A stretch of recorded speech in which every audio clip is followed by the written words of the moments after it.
Hey, what's up, everyone? How's it going? Trying to get back to a moderately consistent stream schedule. We'll see how it goes. I don't know if the music is too loud. Let me know if it is. Um, oh, people are commenting already.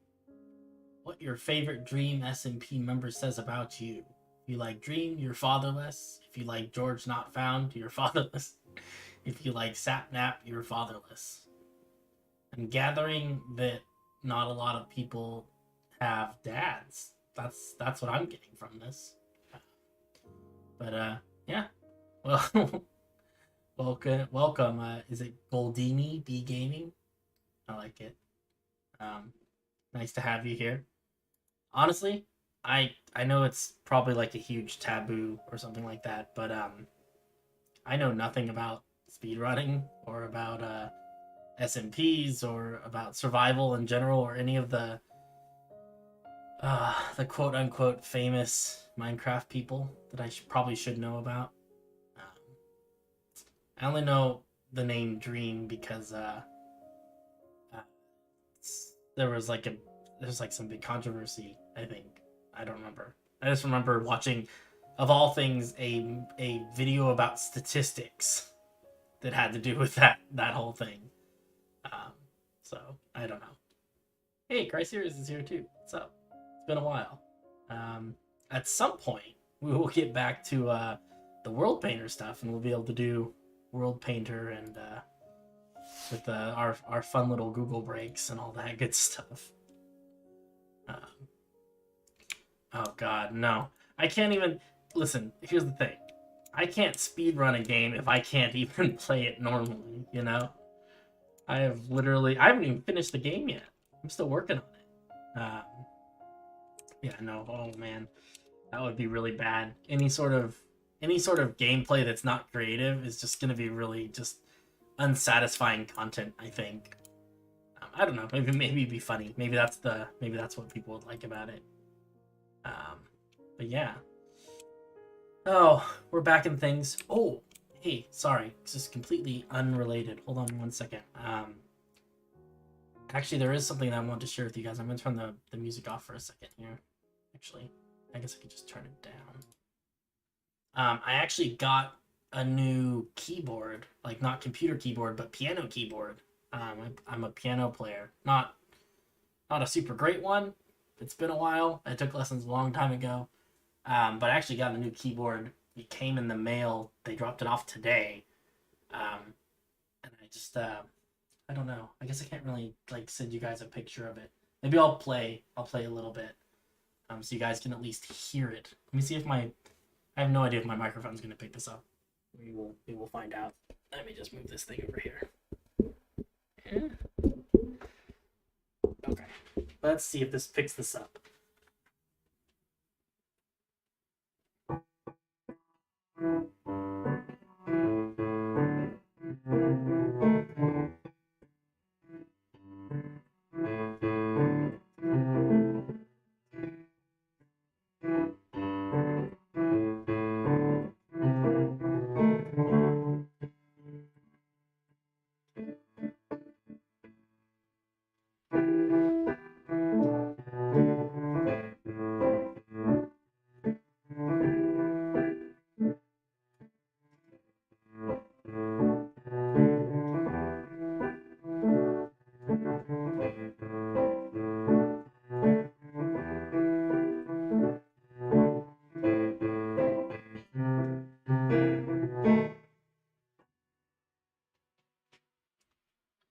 Oh, it's so pretty. I'm sorry.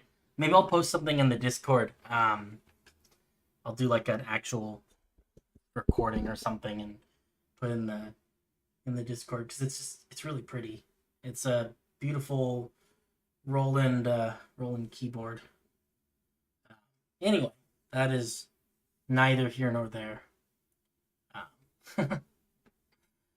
But yeah, I'll have to listen back to it when the stream's done and cringe at how much it did not pick up the sound of it. There must be a setting in my microphone settings for like music. That would be my guess. Something like that. I don't know how that's supposed to work. It's very good at picking out my voice. But I don't know what you're supposed to do if you if you only do music streams or whatever. I know that's a thing that people do. Or maybe they just do it all digitally and all just goes through the computer. Couldn't tell you. But anyway, sorry. Back to the Minecraft stuff. So, what I'm working on right now, we've been having kind of like a big tree thing going on recently on this server. People have been building a lot of trees, and there's been a lot of discussion about like what other kinds of trees we need to build, and what kinds of trees about making schematics and stuff like that. I thought maybe we'd look into some of that today. I've been trying to build what I'm calling a maple tree. So this is a specific kind of maple specific to the infinite lore of this world.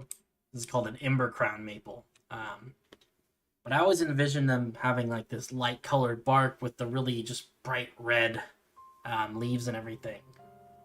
And I don't know. This song is like super loud. Should I turn it down just a little bit?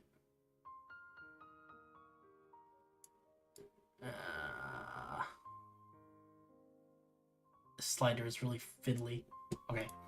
But yeah, no, I've always envisioned them looking kind of like this. I did my best to try and approximate it.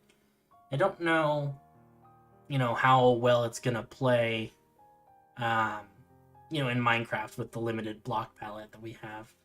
I think this came out kind of good, though. I like the colors.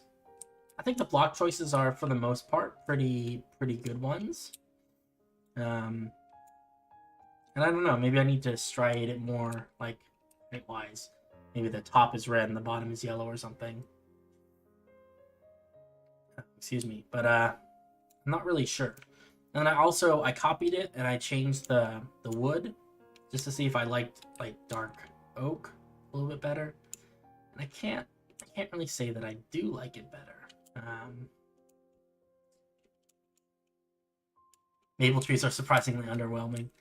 Yeah, I think that people get in their heads, and me also, that like there's like specific kinds of maple trees that are extremely bright, in the fall.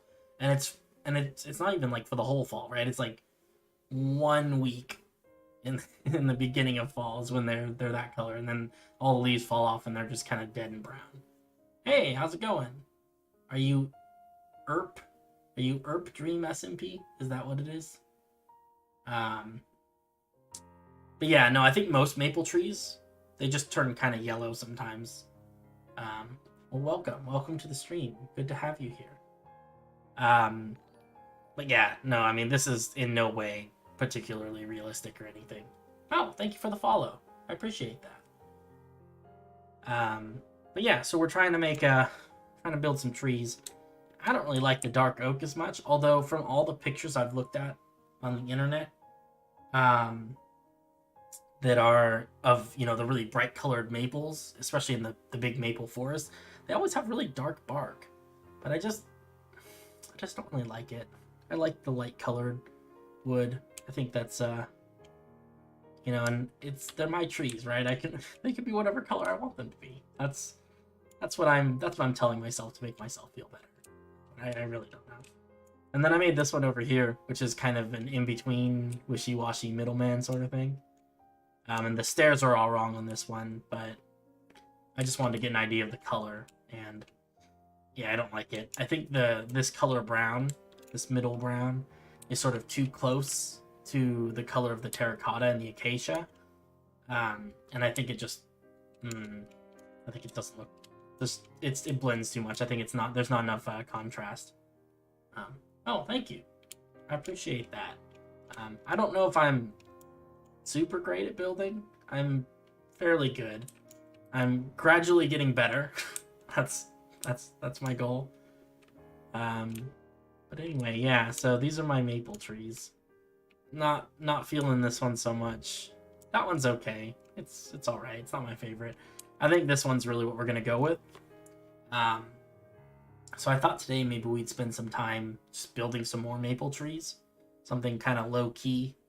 I've got this in my head that I want to make a bunch of them so that we have schematics that we can cut and paste around. Because in a perfect world, this whole area that we're in, the reason I built them over here and not near the city, is because I want this whole area to be filled with a big maple forest. I think that would be really cool. Because this is... Oh, and I missed over here. This is the town of Ember, right? Home of the Ember Crown Maple. You see how that works? So that was my kind of big plan. We're right here next to this big lake. You're gonna try to build for the first time on Java? I feel like Java's easier to build than Bedrock. I don't know. Maybe it's not that. I think maybe it's just that trying to build nice things on console in particular is just surprisingly difficult. But good luck. I wish you the best of luck. Build some awesome stuff. But yeah, we've got this really nice big lake here, and I think this would be an excellent place to have like a forest, a really brightly colored forest. But before we do that, since we don't really want to be building these trees one by hand, at least I don't want to. That sounds awful. Although that's what we've kind of been doing up until this point. I'd like to make some schematics.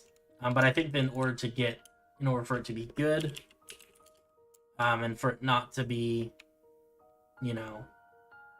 I don't want anyone to ever notice that we're using schematics, right? I want it to always kind of look like it's, like we're putting in the hard work and building everything by hand, even if we're not. So, with that being the case, I do want to make a lot of different schematics so that when we cut and paste them around, we don't have any two of the same tree sitting right next to each other, because I think that would look weird. Also throw in some rotations and stuff like that. Yeah, so I think we'll pick up this whole thing, and we'll probably take it out in the ocean somewhere, and we'll build a big platform maybe where we'll put all these schematics. But I think building them out here in the wild is going to be rough with all the weird clumps of grass and stuff. It's difficult to build in Bedrock. Most things don't want to blend together. Yeah, I feel that. I have nothing against Bedrock, but it's sometimes a little buggy. Oh, Lego's here.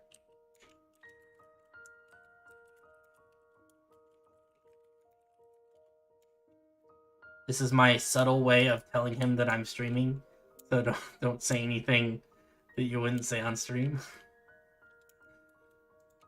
It's very subtle, though. I'm a master of subtlety. Anyway, let's pick this up. Wow, I'm really nervous. I'm gonna copy it for now, and we'll delete it, the other copy later on. Anyway, let's go find the ocean so we can put it down. I don't want to look like I'm using schematics, so let's use as many schematics as possible. Yes, but also okay, So, but yeah, no, that's exactly. I'm okay if people I'm okay if people know that I'm using schematics. I just don't want it to be readily apparent to someone staring at it. My biggest pet peeve is when people build those cities and it's got there's 3 different house designs that are literally just cut and pasted 400 times each. That's not interesting. I don't think it's interesting. That doesn't seem like good content to me, but... Alright, we're out here in the ocean, middle of nowhere. Let me check my location on the map just to make sure I'm not secretly in the middle of somewhere without knowing it. We could actually go out quite a bit further. Let's go a little bit further. Just so we have a little more space.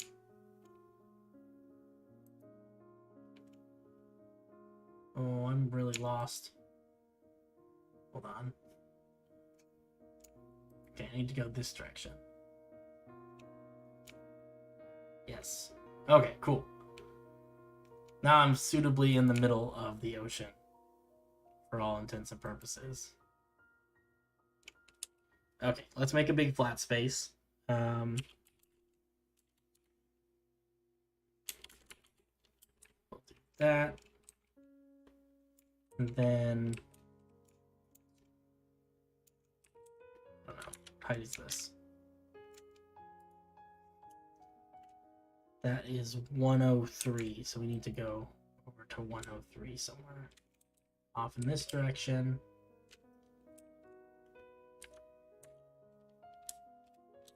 One, 3. I think that's the way this works. Yes. Perfect. And we're gonna say set white concrete. Oops, can't spell. Okay, cool. We got a place to put our schematics. Beautiful. Pretty sure that this schematic is oriented this way. So let's hop down east minus A. We need to move over a little bit. Maybe like over here.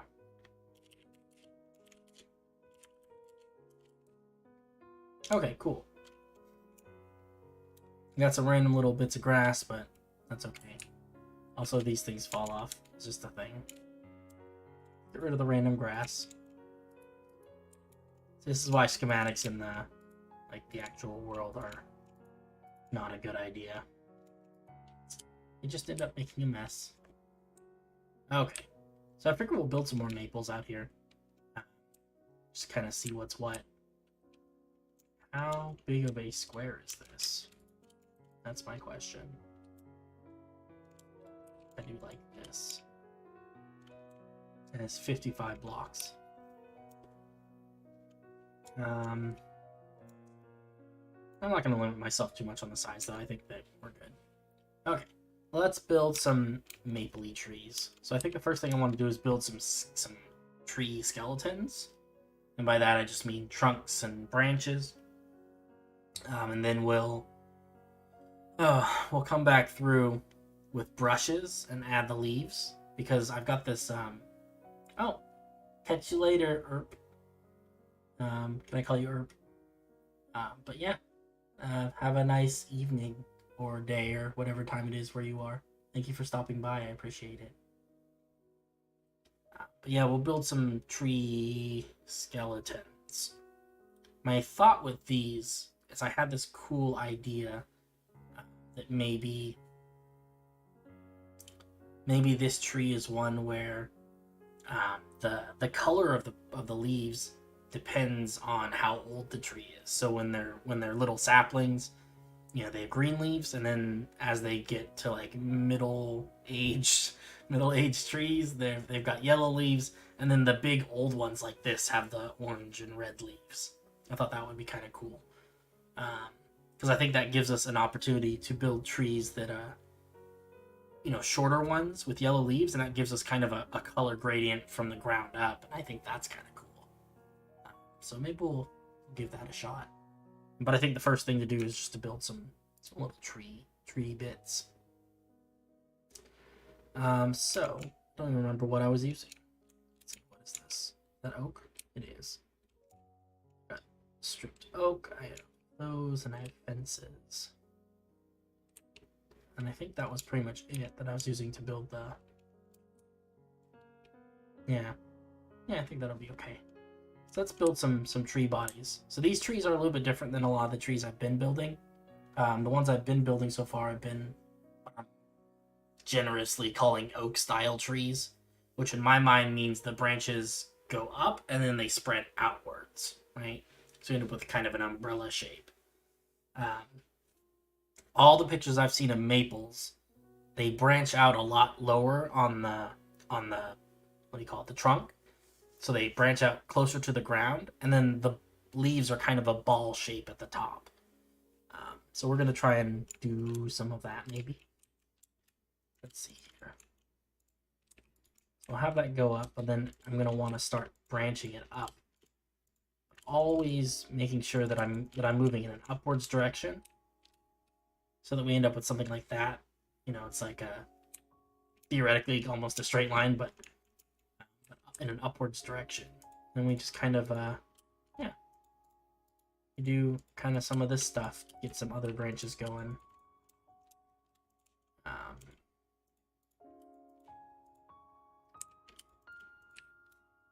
And I think that starts to give us like a good shape. Like even honestly, even that could be a pretty solid start. I think maybe we add like one more little branch over here, maybe.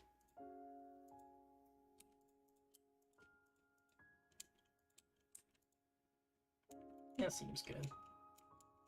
And have this branch out a little bit.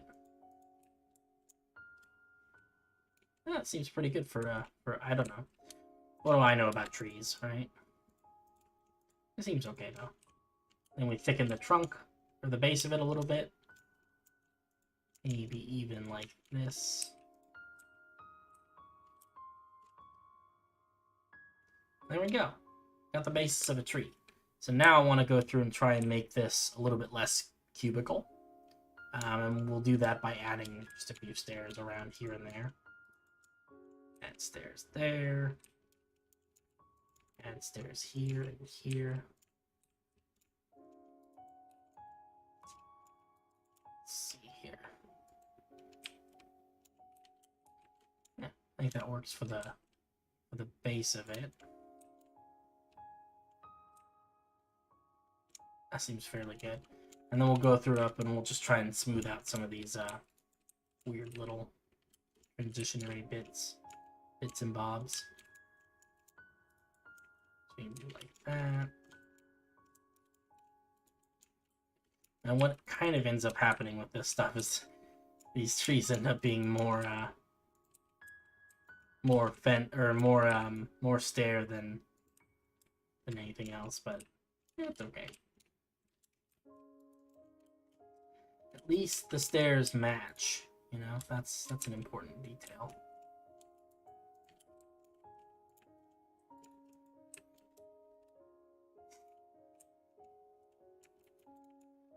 And I'm not trying to get rid of all the cube shapes. I just want to smooth out some of these ones down here that are just like really, really strong. So like here, I'll put one. And we'll do like that. That. Just to give us a little more flow. That's what we're looking for. We're looking for flow.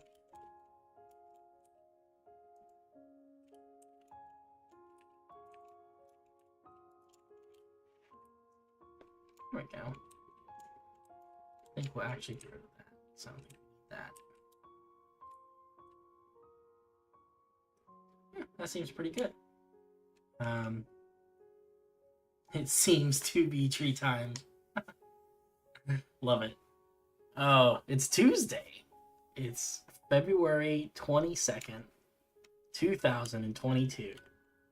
And it's a Tuesday. Like, think about that for a second. Because the odds of it being Tuesday are, like, super low, right? Because there are 7 days in a week. It could have been any of those other days, but it wasn't. It was Tuesday. I mean, I'm not saying that it's a miracle, but I think it was kind of a miracle. Kind of the best thing I've encountered all day, so that seems pretty good. Yeah, welcome. We're building some tree schematics. I'm doing kind of a mapley maple. I think they're looking pretty good.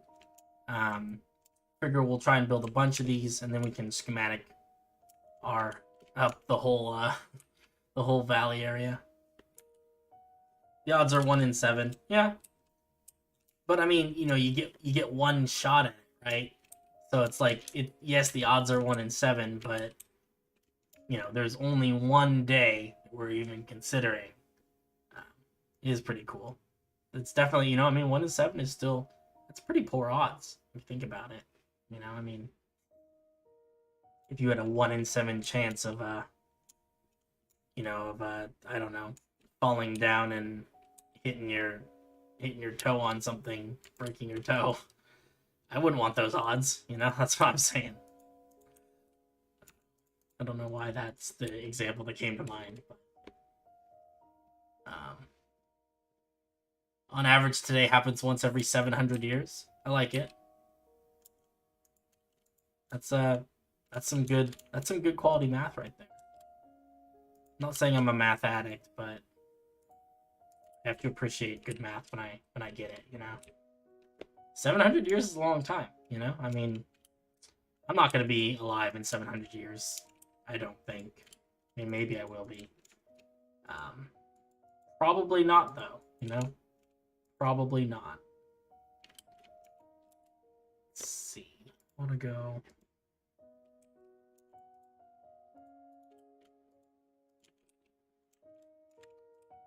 And I don't really know what I'm doing with this. I just like building these little upwards pointing sticks. Because I think that I don't know, everything about this tree points upwards, and I think that's kind of neat. Something uncommon.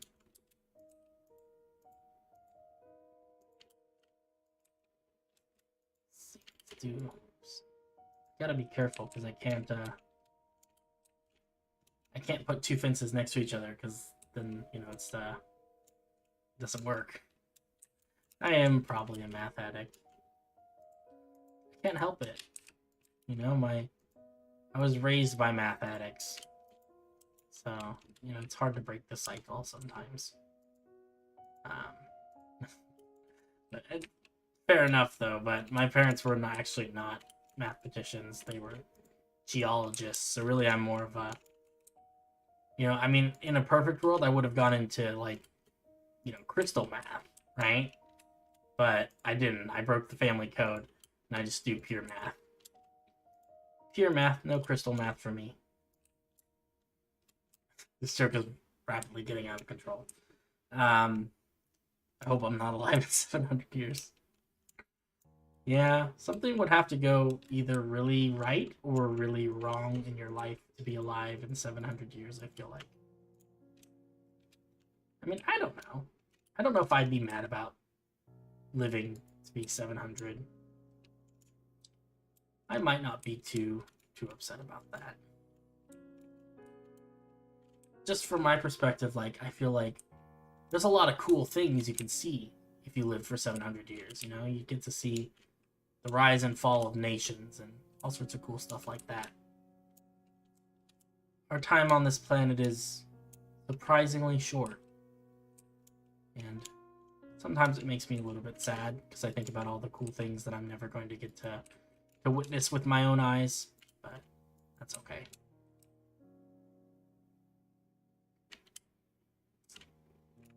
Alright, that seems fairly good. Maybe we'll...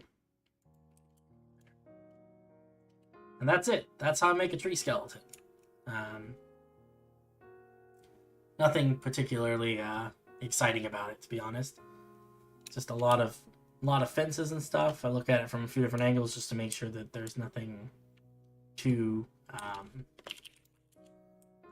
nothing that's too symmetric about it, because I have a tendency to do that on accident. And then we'll fill it in with leaves a little bit later. I'm trying to make a few of them various different sizes, so let's try and make like a small one. Well, maybe we should make like a really small one over here. It's like literally just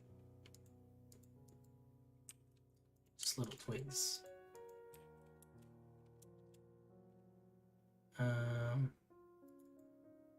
Oops, that was not my intention.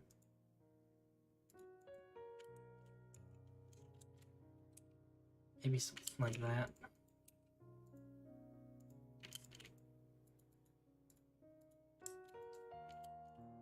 I don't know, small trees are hard to make. I guess that looks okay.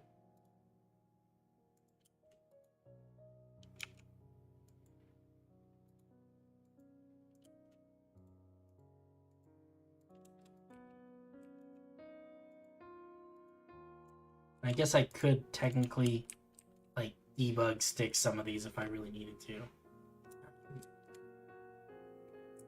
You're right, it's generally so short compared to how much some things take to change. Not even talking about geological events, but on a social level. Yeah, it's true. Although, I mean, like, stuff on a social level does change, at least in, you know, in time periods that humans can appreciate. Sometimes, right? You know, I mean, even then, you know, I mean, and I think that something that's different about things right now is that things these days are changing quite rapidly. You know, this is not something that's taking as long as it used to. You know, the speed at which things change is increasing over time.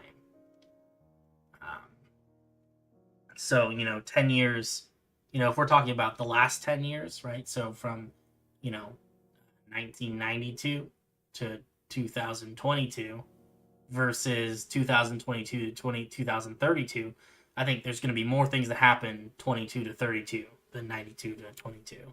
Or no, 12. I'm sorry, I skipped 10 years. 2012 to 2022. But still, you know, it is interesting. It makes me wonder where we're going to end up. Because I think that a lot of the cool things that, you know, the things that I want to see happen in the world and in general, they're too far out. And I'm going to miss them. I was thinking about that the other day. It's just a shame. I don't know. Not that any of it is particularly important or anything, but it is kind of sad to know that, like, you know, like a successful colony on Mars. I don't think I'm going to be alive for that, you know? I might be alive for, like, the very first colony on Mars, which is likely not going to be particularly successful. I mean, it might be successful, but I mean, it's going to be, you know, it's not going to be like a fun vacation venue or anything like that. I don't know. It occurs to me that, you know, there are some things that are just absolutely outside the reach of any human being right now. Things like traveling to the next, you know, to the next nearest galaxy to ours. Right? There's the Milky Way. The next closest galaxy is the Andromeda Galaxy. And it is so far away. It is so far away that even traveling at the speed of light, the fastest speed that exists in the universe, it would take longer than a human lifespan to get there. And so that is theoretically something that no one human could ever experience, both our galaxy and the one directly next door, much less anything further away than that. You know, even just getting to, like, the center of our galaxy. You know, the time it takes to travel to the nearest star beyond our own sun. It's mind-boggling distances. I don't know. It's just interesting, I guess. I don't think it's really good or bad or anything in particular. It's just interesting.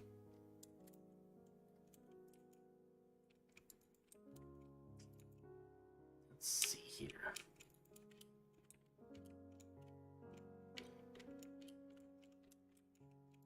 There's something just really relaxing about tree building. I think it's just mindless. I don't have to think about it too much. Just kind of do it. Enjoy the time I'm doing it. I do need some slabs though. Slabs, because I think they might be like that. That seems marginally more natural, maybe. Maybe I just do like this. Yeah, actually, that's probably better.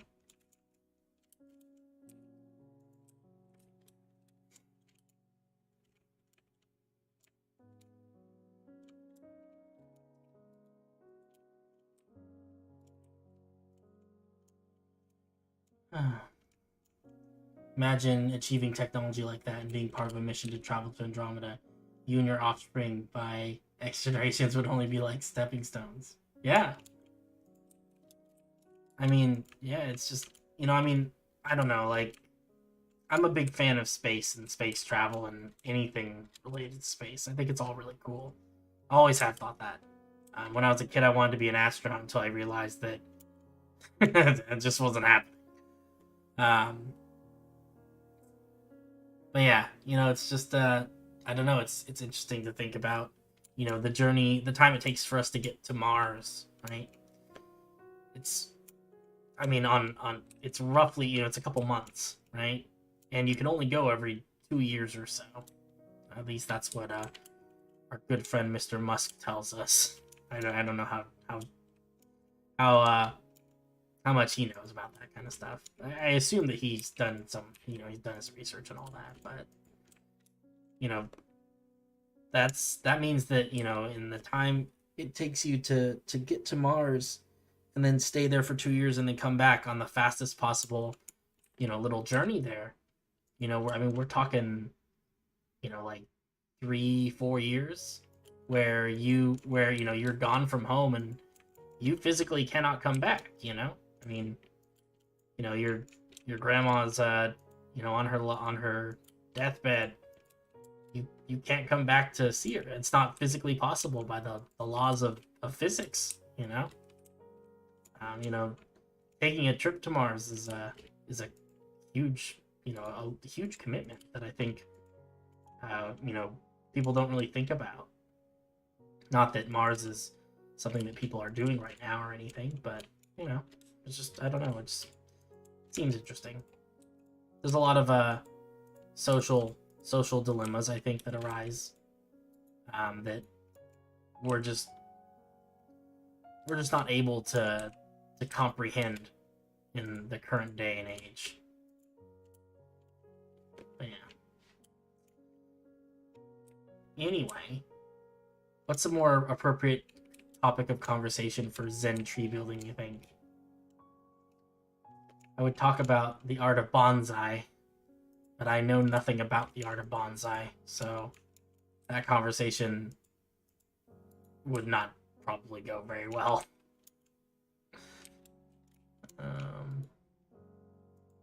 Yeah, you know what, I like that.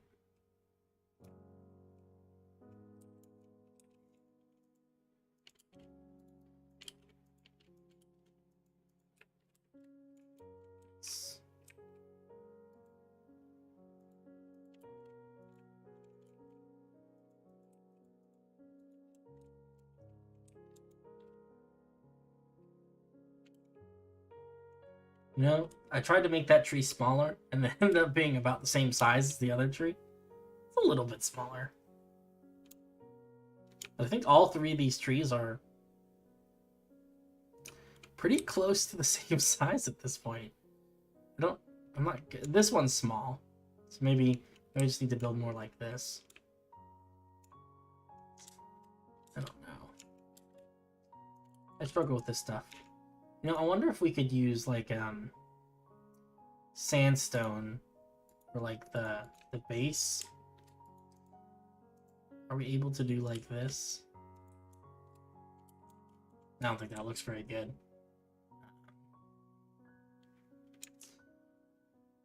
Yeah, I wish we had wooden fences. That would be really nice. I don't think we have anything that's really in between, huh? No, it's really. Last weekend, I was on a park bench looking at trees, and I remember that one time I read that tree branches branch out using the Fibonacci sequence. For years, I've tried counting the branches, but I always get them confused. I like it. That's cool. I didn't know that. It's the golden ratio, It's a math thing. Must be real, right? They wouldn't lie to us about math.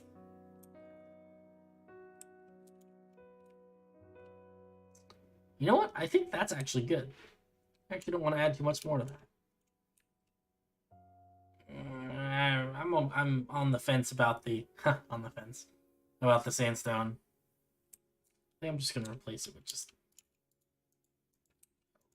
Fine. We'll do like that. Alright, let's see if we can build a small to medium tree, huh?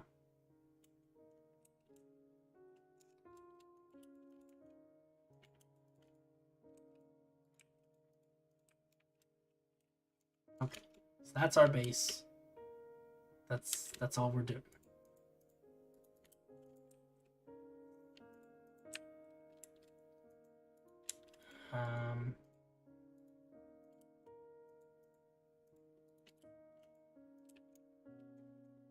Yeah, there we go. That's it. That's it. That's a tree.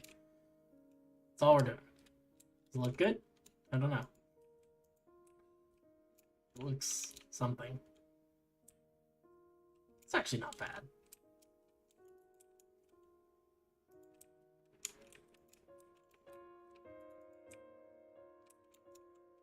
Nice. Okay, I like that. Yeah, that's gonna be like a significantly smaller tree, I think.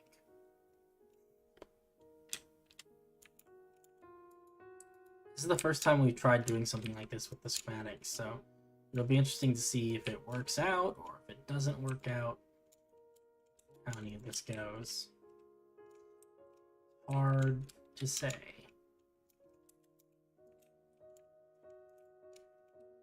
It's Tuesday! It is Tuesday. Welcome, Finn. What's up? Happy Tuesday, my friend. Happy Tuesday. Why does that just not...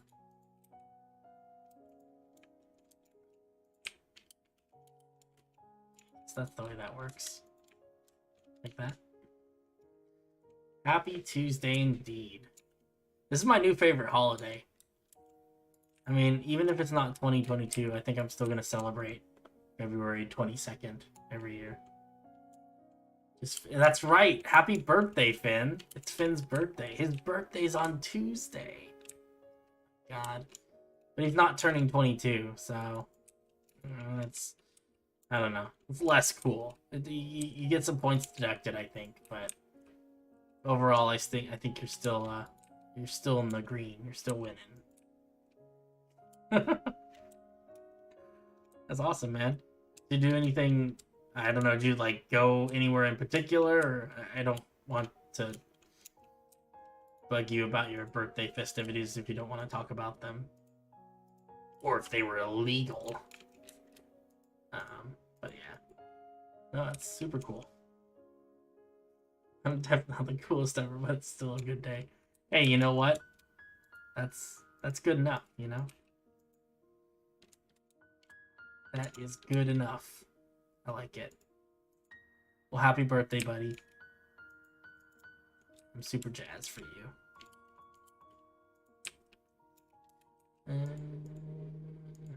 Nope.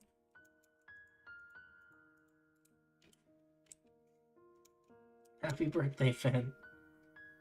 I made cake and dinner with my friends and drank a little. Nice. That sounds like the best way to spend a birthday. Cake and friends and good drink. Can't think of a better way to spend a holiday or a birthday. Birthdays are kind of like holidays. They're like personal holidays, huh? That checks out.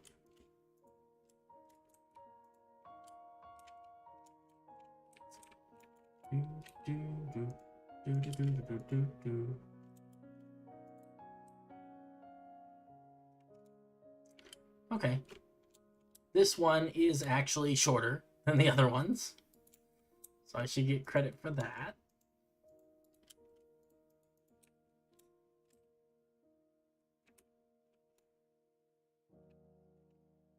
Alright, have a nice night. Glad to chat with you about space. Always glad to chat about space. Have a nice evening.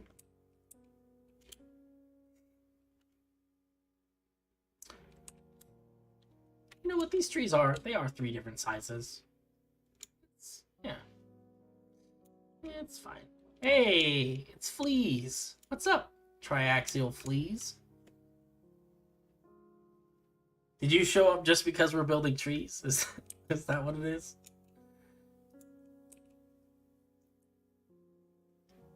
Can't you layer Dante? Oh man. I swear I have a block palette of 3 blocks. Oak logs, oak planks, and stone bricks. I mean, look what I'm doing with stripped oak wood and oak stairs and oak fences, right? You could make stone leaf trees. That would be cool. It was a good B-day this week. Has a lot of good things happening. I'm going out with friends almost every night. And then Friday, nice. Hey, that's super fun. I like it, man. I'm happy for you. That's super awesome. Yeah, I need to get out and about and see like all the neat stuff that's in Sacro Tomato here. I hear this place has like lots of neat things. I just have been too lazy to go out and explore and find the cool things that are happening. I sense you're building trees. Your tree sense was tingling. It's a little weird. Who has a tree sense, right? This guy with his tree sense. Pshaw. Yeah, I think that's good for this. Sorry, I haven't been checking in. Started doing my own D&D campaign. Hey, that's awesome. No need to apologize. This is always a chill zone, you know? Never, I don't want anyone to ever feel like they have to check in or anything like that. You check in when you have time or when you have fun news to share with us, like DMing your own campaign. That's awesome. It is a lot of fun. I really enjoy DMing. It is just, it's the ultimate power trip, but that's beside the point.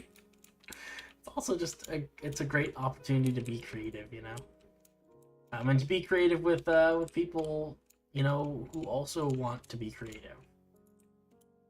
That's the best part. I'm so close to so many cool things. Sacramento is a great location. I have to admit, there's a great deal of things happening here all the time. I'm just not good at leaving my apartment to go find the cool things, but there are a lot of cool things. Someday I'll have to, you know, do all the classic Sacramento stuff, like go and visit Tahoe and go to the Bay. I've never been to the Bay Area. Well, I've been to the Bay Area. I just haven't been to the Bay Area from Sacramento yet. One day though. One day. For the most part, I have been doing exactly the same thing I was doing when I lived not in Sacramento, which is just playing video games on my weekends. It's really not the healthiest thing in the world. Tahoe is beautiful though. I think that there's some stirrings about a potential corporate retreat out in Tahoe, which sounds like a lot of fun.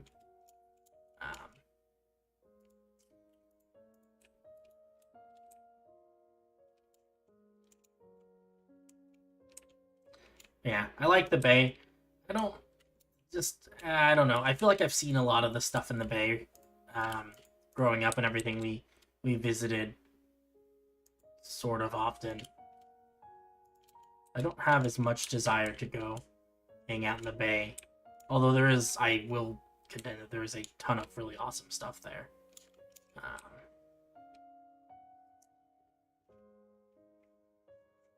I had the party get teleported to a new plane in the first session, and seeing the look on their faces I described it was pure happiness. Yep, that's it. That right there. That's how you get hooked. That's how you get hooked on D&D. Oh man, it is the best feeling in the world.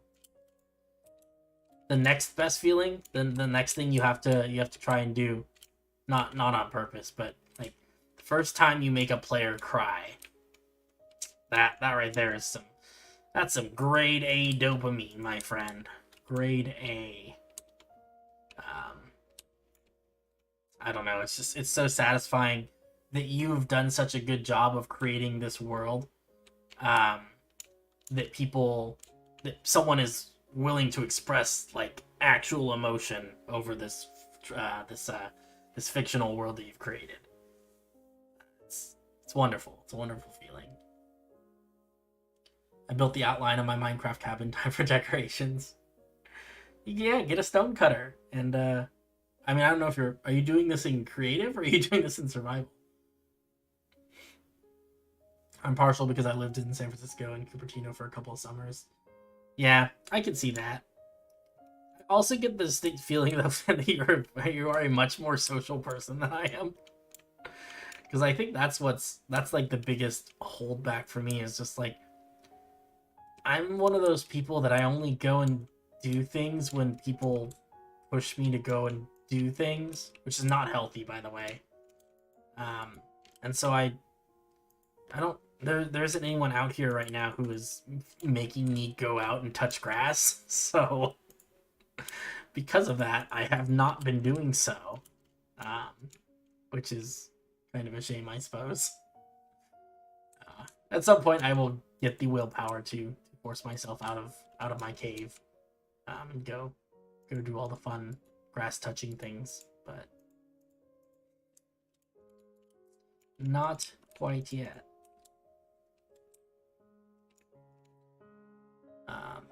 If I go to San Francisco, let me know and I'll send you. Yeah, definitely. Dang, dude. I mean, you should just send me that list anyway. I'm gonna end up out there eventually, I'm sure. And I'd love to have a list of things to check out. It is such the best feeling. I love that. It's true though. Have you been to Ike's Love and Sandwiches? I've seen it. I've driven past it several times. That's a place. It's a place in Sacramento, right? Or is that in the Bay? I feel like Love and Sandwiches sounds really familiar though. Oh, you're in creative? Oh, if you're in creative, then yeah, just decorate away, man. You can do all the fun stone decorations, like the stone wall and the item frame with the torch, so it looks like a little torch holder and stuff, all that fun stuff. Yeah, what do you use in your online games for maps and minis? So actually what we've been doing for maps, because the only time we use maps is really like grid maps and stuff is combat, right? That's the biggest use case. And just been using Minecraft for that. Minecraft has been excellent for running combat because Minecraft is already on a grid, so you really don't have to change anything about what you're doing. I highly recommend, if you're trying to run grid-based combat, to try doing it in Minecraft. The only downside is that you do have to build maps ahead of time, which is kind of annoying. But it is also worth it for this game to be tangible and stuff. I mean, you don't even have to have, we do it with everyone logged into the server and everything, but you don't actually have to do that. You could just stream your own screen, right? And just have player head markers that you can use for different people. And someone says, I'd like to move to that square, and you say, okay, you go put the player head there. But yeah, no, it's doing it in Minecraft is insanely fun. I think Finn can agree to that. But it's a good time. Good time. Okay, that's a tree. It's a sandwich shop where they sell absolutely amazing sandwiches. When you go, you gotta ask for Dutch crunch bread. Oh, I've had Dutch crunch bread before. That stuff's good. Kind of insane how good it is. But I've never been to this, I've never been to the sandwich shop you're describing. I'm kind of excited now. I'm a fan of a good sandwich. I asked because I started editing online art and printing them for minis. Really nice to use awesome art. Yeah, that's another nice thing. And I mean, if you're looking for something more official, Roll20 is great for running online D&D. They even let you use your own little printable, your little tokens. and you can use your art there. Just like, you know, they put it in a little circle and everything. But yeah, if you ever have an opportunity to run a game in person, you definitely should, because I feel like, oh man, the dynamics of a living table are just, it's a lot of fun. It's a really good time. I don't know. I miss the days of in-person D&D, to be honest. It's just one of those things that there's something so satisfying about everyone coming together and playing games together and eating snacks and drinking drinks and stuff. Yeah. Oh, have a nice night, Finn. Happy birthday. Happy Tuesday. Happy birthday. Don't remember to drink water before you go to sleep so you're not hungover in the morning. But yeah. Oh man, online D&D. Hey, what's up? Oh man, I am not going to try to pronounce your name because I don't want to mess it up. But welcome. Is it Shahi? Maybe? I don't. Correct me if I'm not pronouncing that correctly. I don't want to.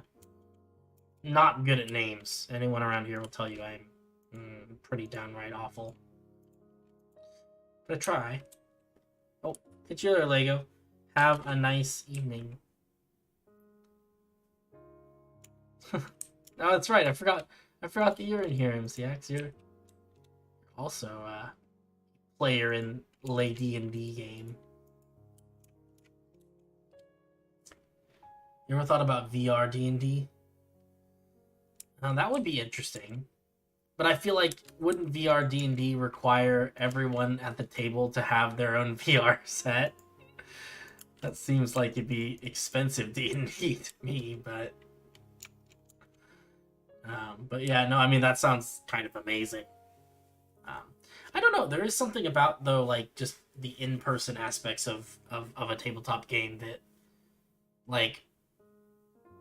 I don't know. I can't describe it. It is very different, though. I think that anyone who has ever just played D&D, you know, like online, at some point in their lives, if they ever get the opportunity to, they should definitely try doing it in person, just once, because it's just a different energy, I think. You know, and I think that it's simultaneously more chill and also more engaging. You know, I think that one of the things that we run into in a virtual setting is that, like, you know, there's a lot of people who are like on their phones and stuff, or watching YouTube videos or whatever while the game's going on, which I don't fault people. I get it.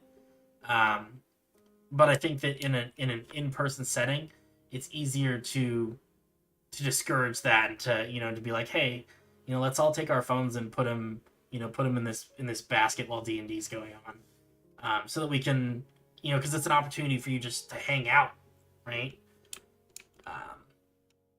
You know, there's lots of like little things about in-person games that don't happen with online games. Like, I used to have games where, you know, when we were done playing, we'd go out and get breakfast because I worked a graveyard shift, and so I'd run games at like when we all got off of work at like 4 or 5 in the morning, and afterwards, after the game was over, we'd go and get breakfast together, or whoever wanted to get breakfast could, you know, we'd go get breakfast. And if it was a weekend, you know, if it was a day when a couple of us had it off, maybe after breakfast we'd go do something else, you know,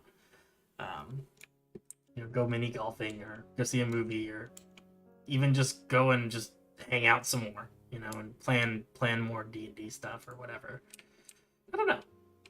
It's just, you know, you don't really have an opportunity to do that kind of stuff with the online games. You know, there's people, you know, when the game's over, it's just kind of, you know, for the day, it's just kind of over. And you don't have people who are like, hey, you know, you should, you know, we should continue hanging out after D&D's over, right? It just, I don't know, doesn't really happen as much. Happy Tuesday. Happy Tuesday. How's it going? Welcome, welcome. Tuesday happened yesterday for you. All right, that's fair.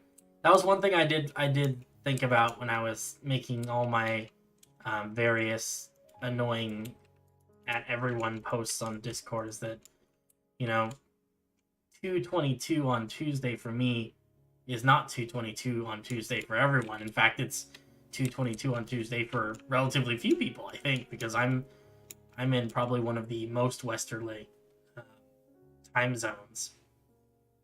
So everyone else already got to experience Tuesday. For me, it's currently 7 o'clock.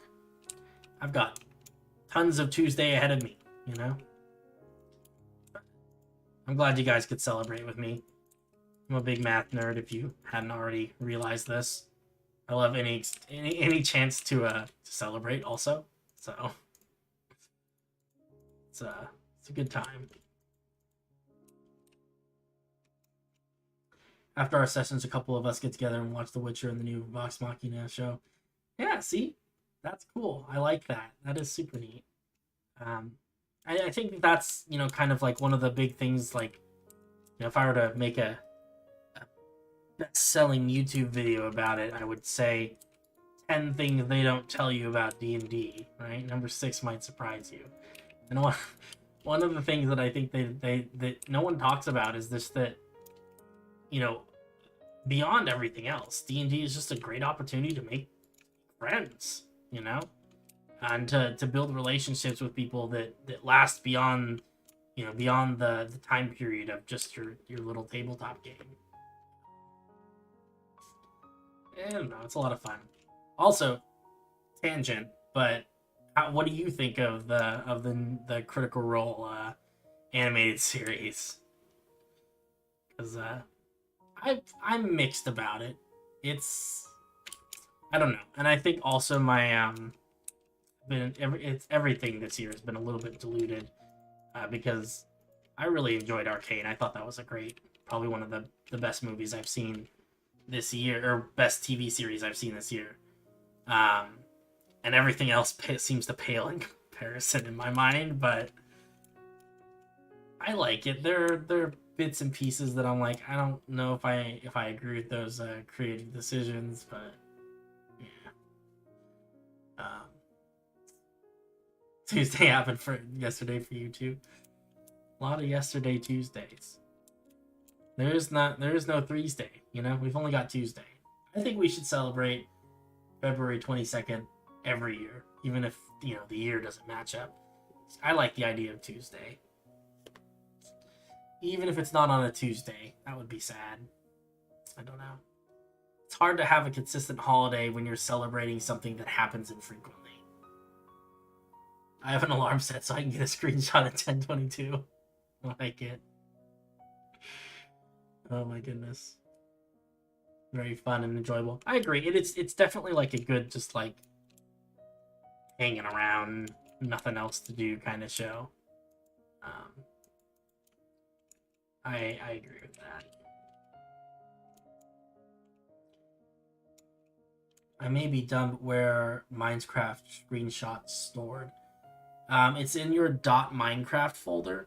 So there's gonna be, and I don't know where that is. But I think if you search, if you're on a Windows computer, you can search for your hard drive for .minecraft. And inside .minecraft, there's just literally a folder called screenshots. That's where all the screenshots are. Took me a long time to find it too.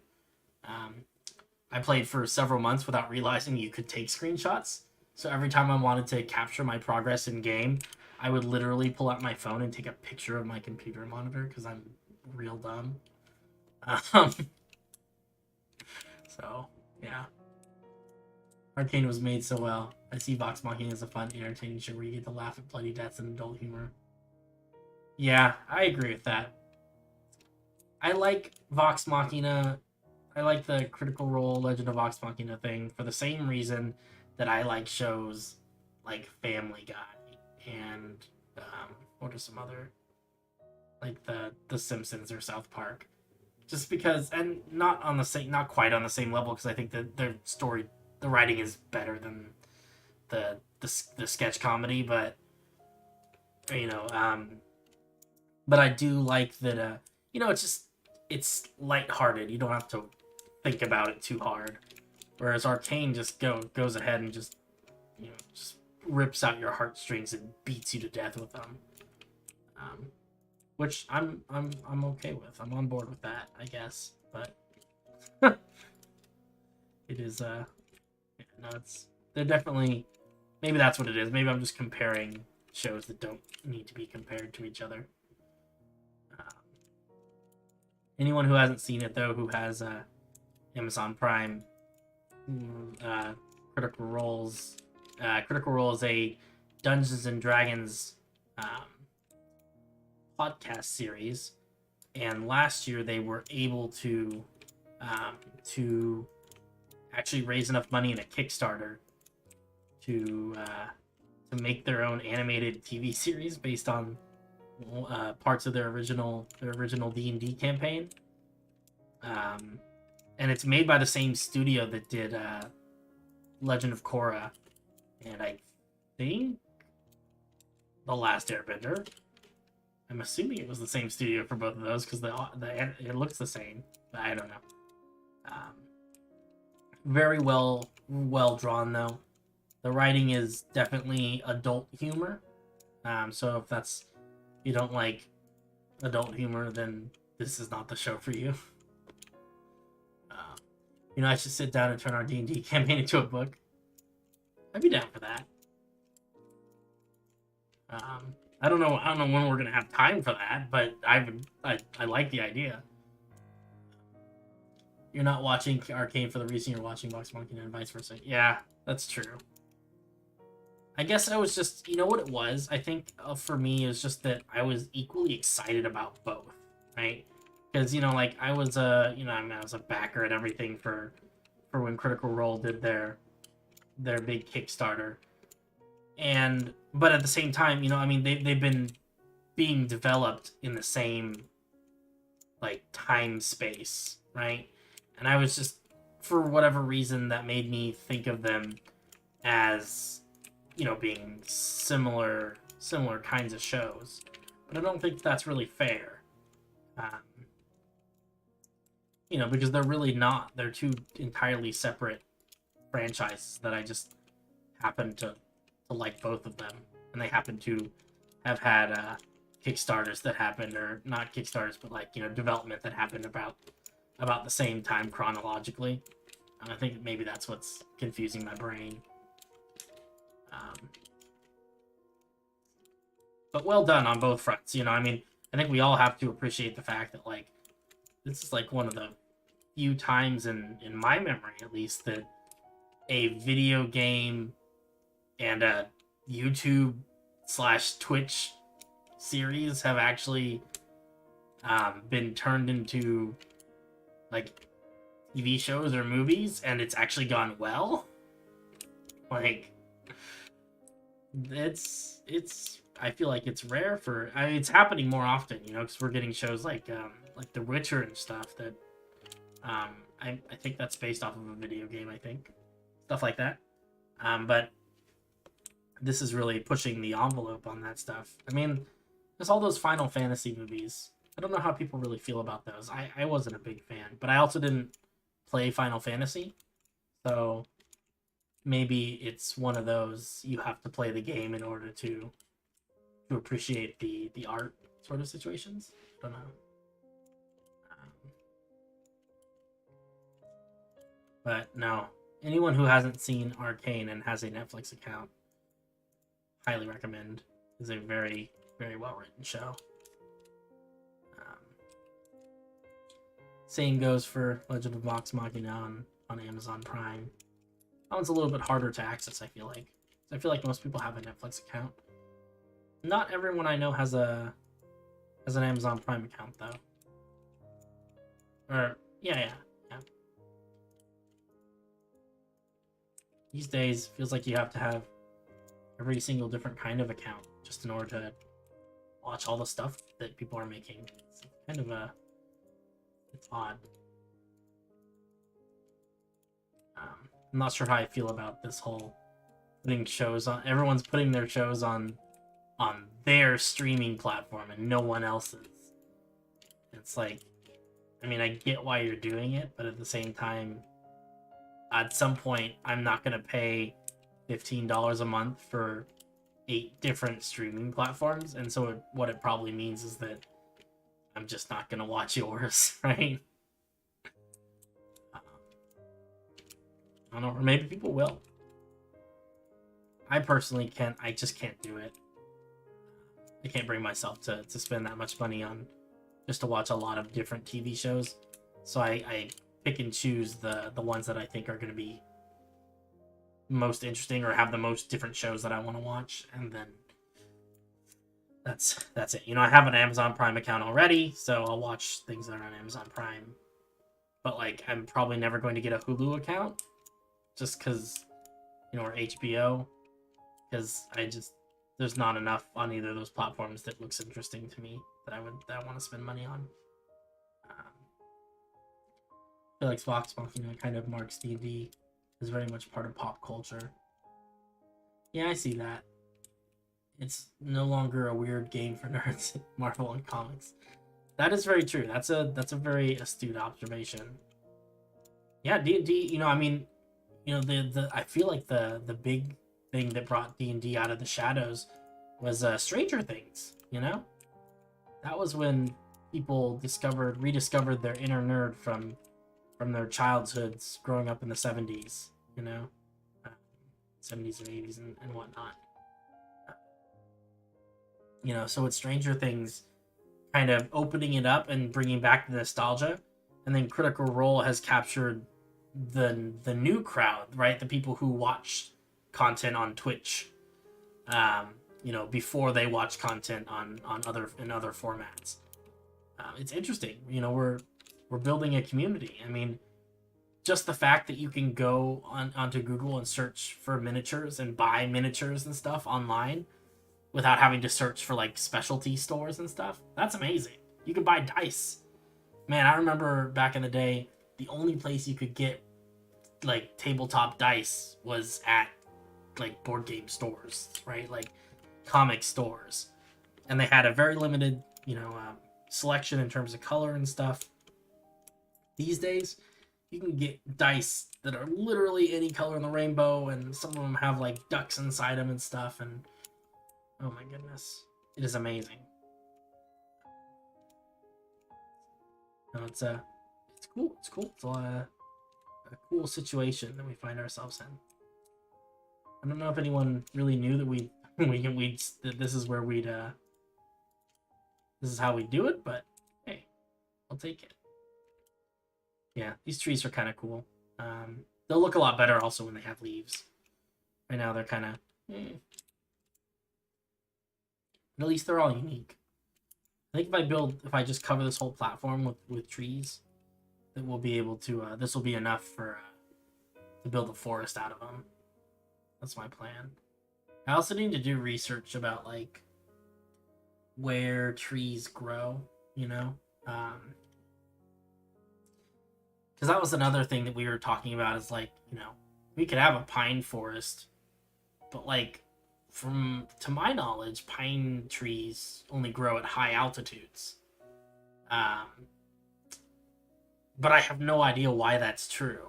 But I know that, like, you know, like Christmas trees, you know, spruce trees and stuff, I always see them in the mountains, and they're always covered in snow and stuff. And I mean, you do see pine trees down in the valleys and stuff like that, but I feel like a lot of the pine trees that we see, it's the same reason you see palm trees around California. They're not native, they're just someone planted them there. I feel like that's the same way it is with pine trees. I feel like naturally occurring pine forests are usually high altitude. Or things like willow trees grow near water. That's always been a thing that someone taught me long ago as a child. And I don't know why. I don't know what it is that makes them that way. Not that any of this has to be particularly like correct or anything, right? Like, the tree police are not going to come find me if my willow trees are not close to water. But for my own sake, I would like to try and keep things, you know, some amount of realism. But I really just, I don't know enough to inform that realism. Wait, I'm confused. Sorry, the structure of your sentence. Are you saying no, comma, pine trees can grow closer to sea level, or no pine trees can grow closer to sea level? I'm assuming it's the first, where it's pine trees can grow closer to sea level, and you're saying no, that I'm wrong. But I don't know. I have a lot of pine trees around where I live, and I live in a valley. All right. Well, what's the determining factor then? You know what? Why do some trees grow some places, but they don't grow other places? Or is there a reason? Maybe the reason that pine trees grow where pine trees grow is just because that's how they do. I don't know. I don't know anything about trees. The way the branches point up looks real. Yeah, I like that about these. You know, I've been building a lot of trees where the branches spread out like an umbrella, and I like those trees too. I think they look nice, but I think this is a different kind of tree, and I like the fact that these look like a different kind of tree, even though they're built from almost identical blocks and everything. Right? I'm using wood, fences, and stairs. That's the same thing I use for every tree that I build. But for some reason, these look different, better.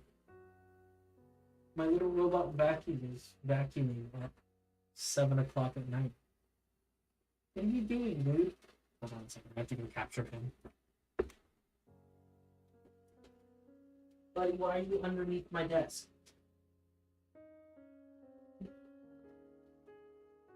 Robot vacuum taming. It's a new sport. Get out of it. Swear to God, it's like having a pet.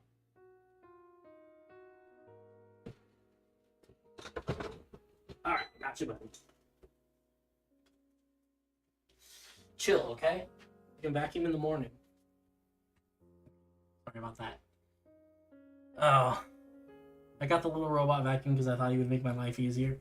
But he's really just like a very annoying roommate who vacuums in the middle of the night. I think there's a way for me to set like when he does his little routine of randomly bumping around for 3 hours, but I don't know. I have to go find the manual and read it again. But we're talking about trees. I think pine trees are the only trees that can survive the snow, so all the others die off. That's possible. I didn't think about it that way, but that's actually a good reasoning. People treat them as pets. They are.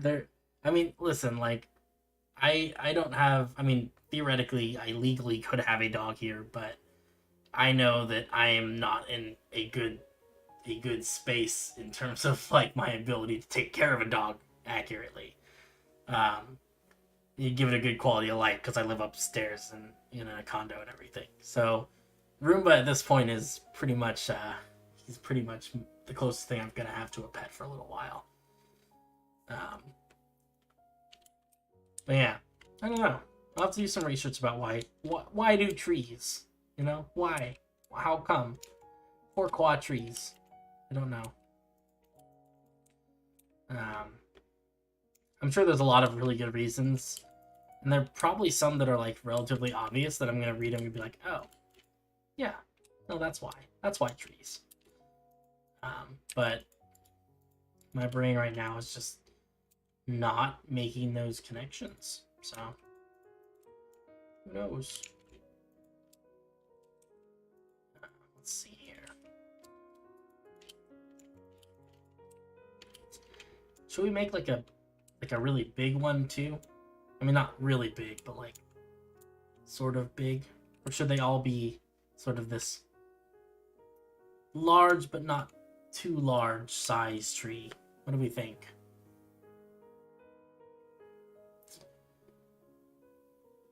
I think I don't want them to be a lot bigger than this. I mean, big trees are kind of like the thing that we're doing But I kind of like the idea that the species of tree that get really big is separate from, this species of tree where they don't get really big, but they've got pretty leaves, right? I feel like that's kind of how we're going.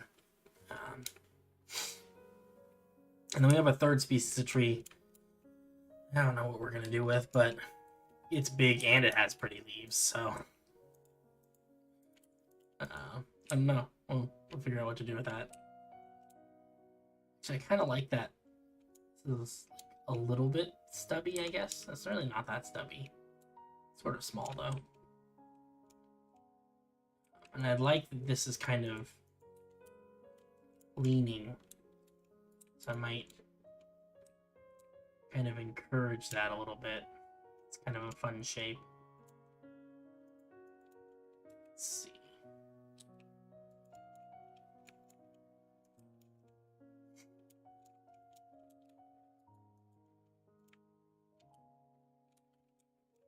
I don't like that one under there. We'll just do it like that. There we go. We got a leany tree. He's leaning. He's living his best life.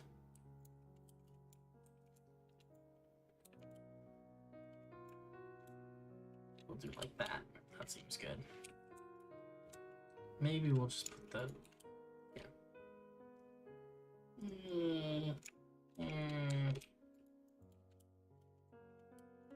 That actually looks a lot better. I don't know why either. That's one of the other great mysteries to me. Like, I place blocks, and I'm like, yeah, that block looks good there. But I have no idea why the block looks good there. It just does. I feel like there's probably a reason that someone who knew more about art could probably tell me. But sometimes blocks just look good in particular places and not good in other places. I don't know if it's like a personal preference thing or if there's like an actual reason why it looks like it belongs in one place and not in another. Not sure. But it's a real phenomena. I feel like it's something that I deal with daily.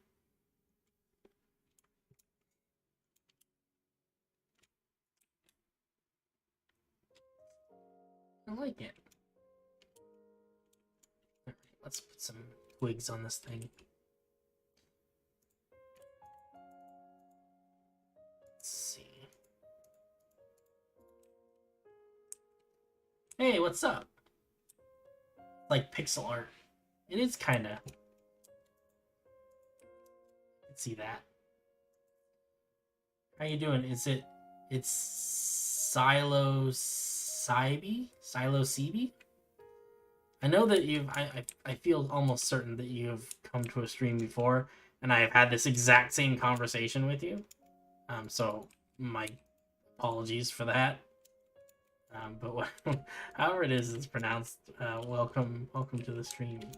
Glad to have you. Happy Tuesday. Also, happy Finn's birthday. But I feel like that one's less meaningful probably to you because you don't really know who Finn is. Or maybe you do. I don't know. Maybe you're one of Finn's good friends. I don't want to assume who is and is not friends with Finn. But welcome. I don't know. I'm mostly just rambling. It's what I do when I build trees. I just talk about whatever random topic comes to mind first. Often it makes very little sense and doesn't really mean much of anything.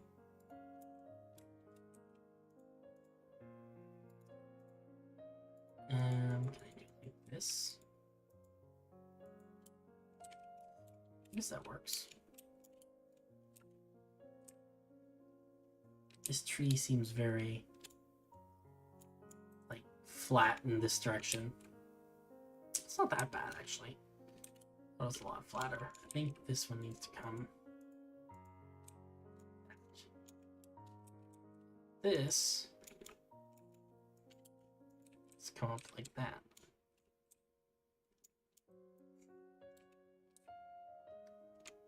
Yeah, that seems marginally better, I guess. For reasons that are unknown to me. Cool. Okay, let's build one more that's like pretty big. Pretty gosh darn big. And then we'll start putting some leaves on these. Let's build a big boy. Big boy. Look at that. That's a big tree. You could tell because it's already like 2x2 at the base. That is a big tree.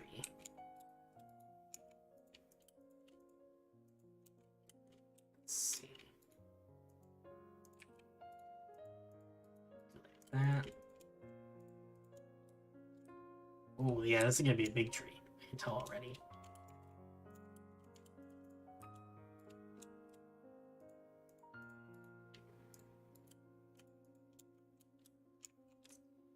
Let's see, let's start down here.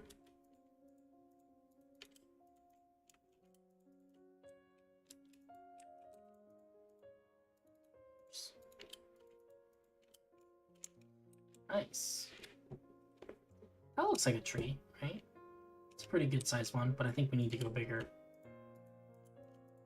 needs to be an enormous tree. Big is not big enough.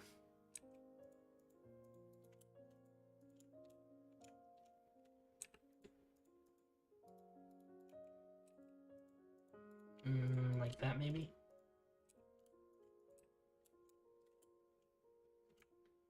Ooh, I like it. I like it, I like it, I like it. This is a good tree. It's also a very large tree compared to all the other ones.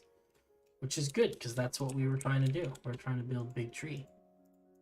And I would say that we accomplished that.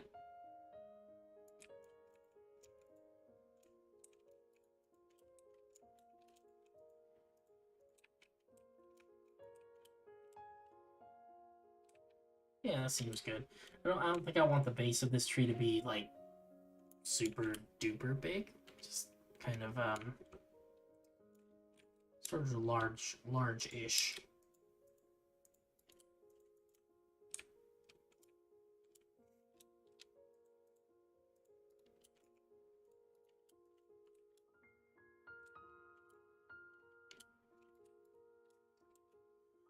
Oh.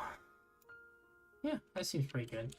I think I like the verticality of this tree. That it just kind of reaches for the sky. I think that's true of all these trees that I've built so far. You know, you can see how vertical the fence posts end up being, as opposed to like kind of sideways, like I've been doing it.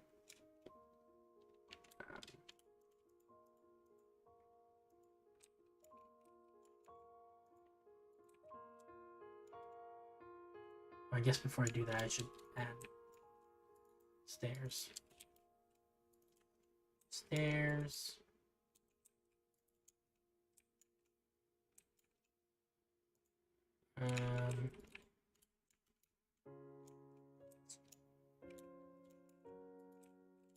Oops.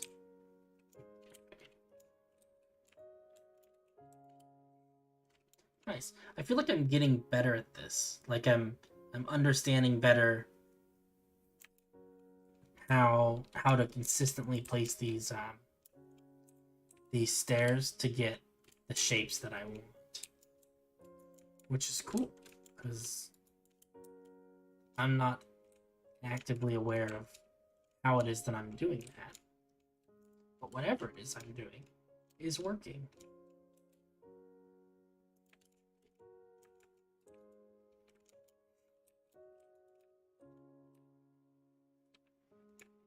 Oh, no, I should have gone up one more. Yep, that's way better. Again, don't really know why. Just is. It just is.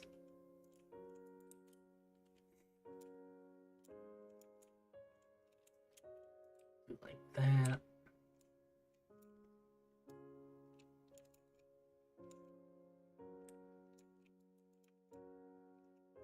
I think every time I've got these weird diagonal ones, I need to reinforce them underneath like that.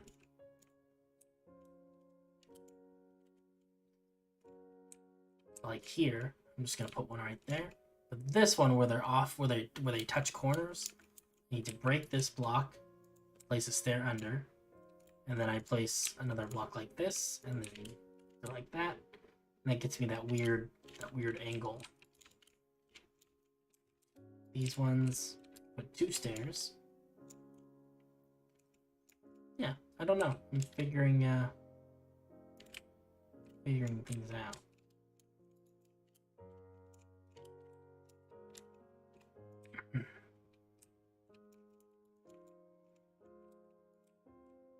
Working out more often than it's not working out. So that's a big plus, you know.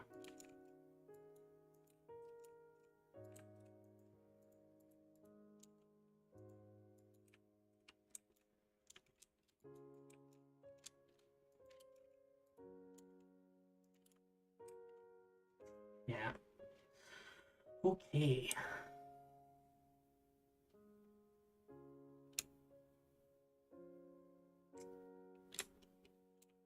And that's a pretty big tree. Oh, we missed a spot.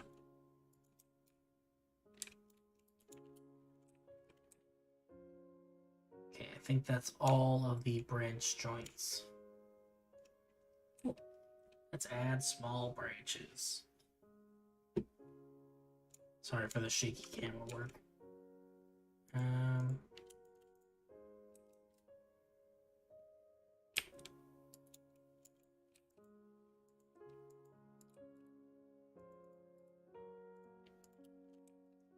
think that looks nice.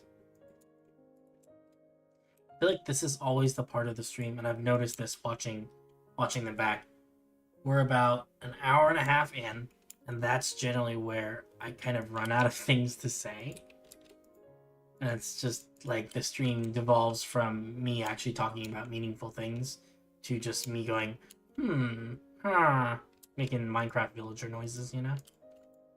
While I struggle to hold a conversation.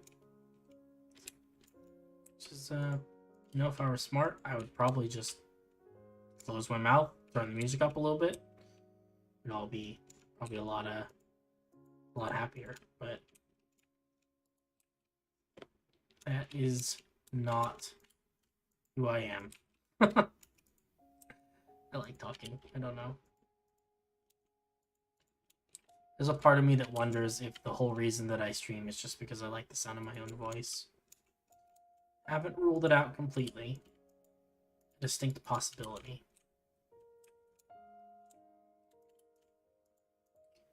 I do watch an unhealthy number of my own streams.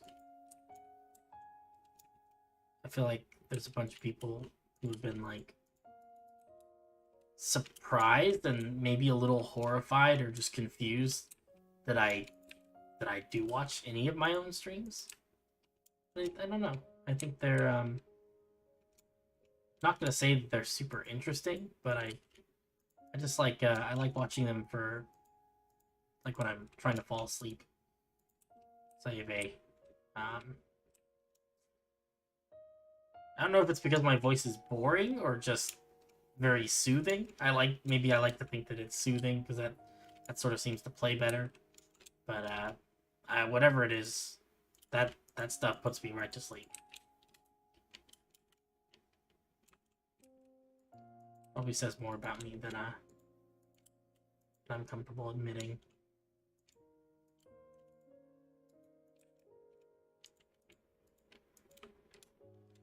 That's an interesting one. I've never had a branch that bends back over itself like that. Just kind of felt like the natural thing to do.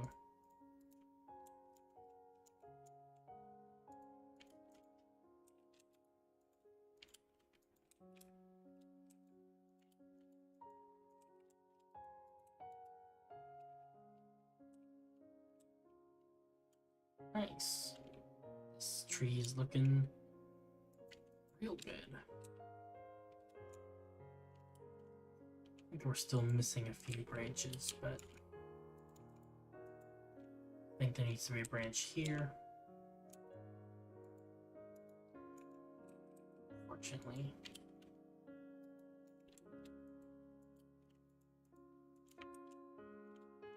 Yeah, that's good. I like that.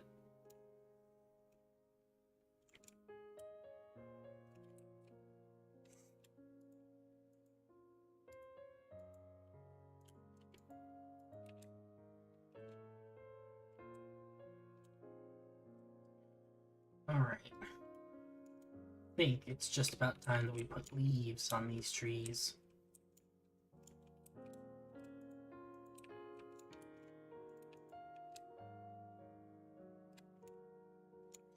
Alright, let's get the leaf palettes. So this is the big grand palette that I'm using for everything. It's an assortment of different colors of blocks. We're gonna cycle our way from green all the way to red.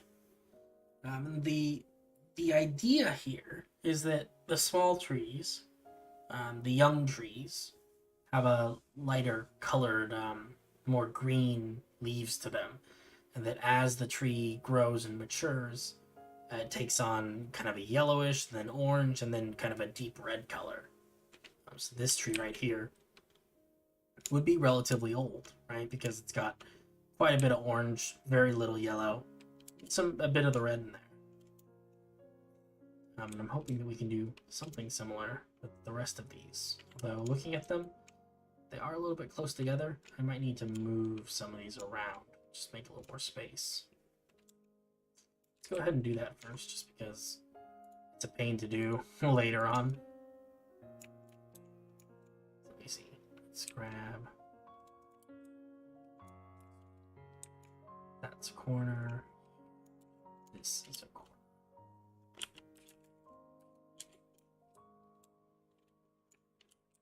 Yep, that'll work.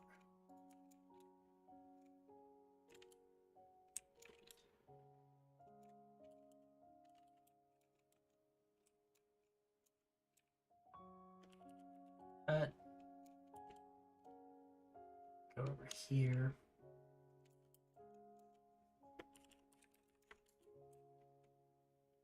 Perfect. All right. Let's move. I think the little one is good there. We really only have to move a few of them that are just kind of overlapping. So if we move this one, that will also work.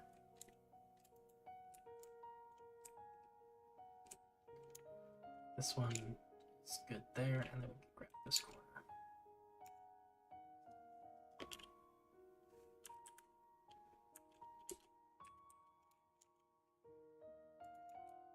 All right.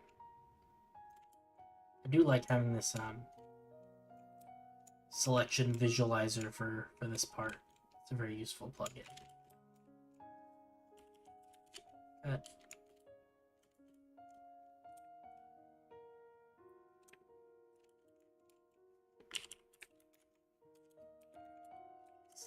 There we go.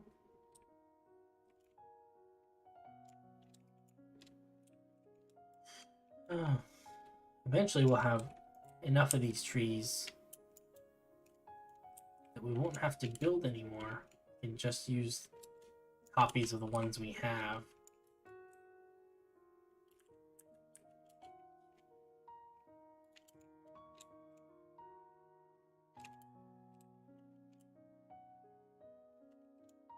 Looks like that's all inside of our selection.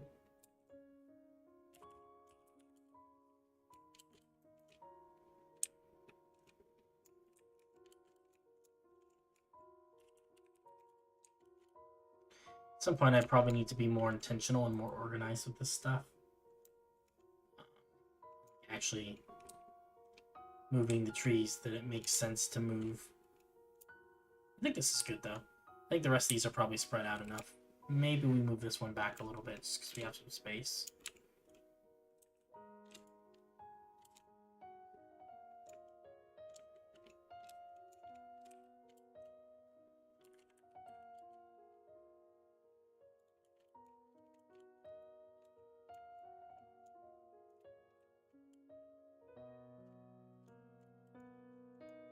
Go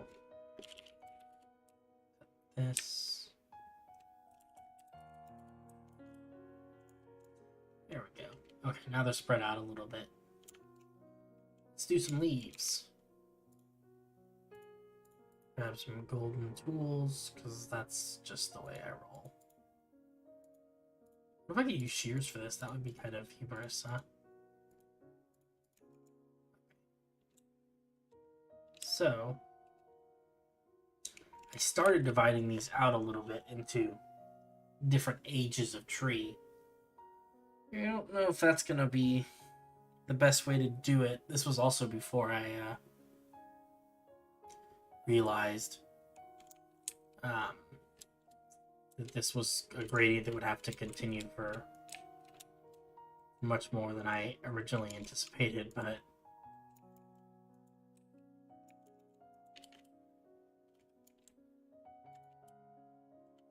I think that's a good color, and then I think we can have something start with this yellow. Sponge. I'm starting to use some really weird blocks too for these.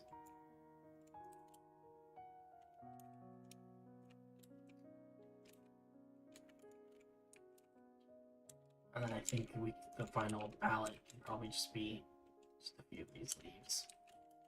I'm not super particular about these. Like just a few of the different kinds of leaves will work. In fact, I actually probably load up our hotbar and just do these little ones by hand. I don't think we need commands for that. No, quite where to put leaves when I'm doing it by hand though.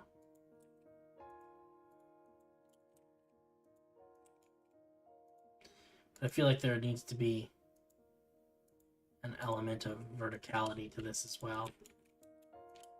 Leaves go up before they go out too much.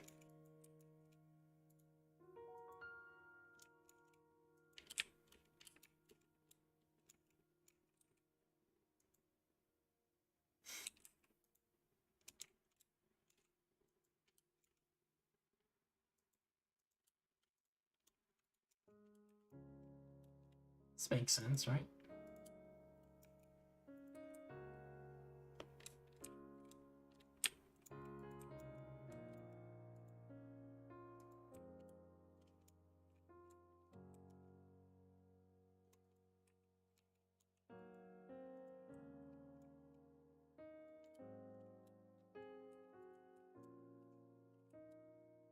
That look like a little tiny tree. It's kind of pointy. Maybe it doesn't even have this block on top. So I do think the leaves are supposed to be kind of blobby.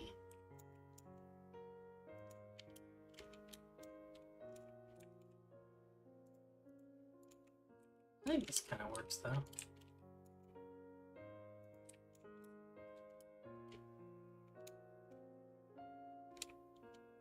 So this is when they're small, and then they grow up and they end up being much much larger and much redder. Yeah, I think that's not bad. I do think maybe we should try and include some of this lime wool in there just to start introducing the concept. I don't know how well this is gonna go because I don't know if lime wool is really.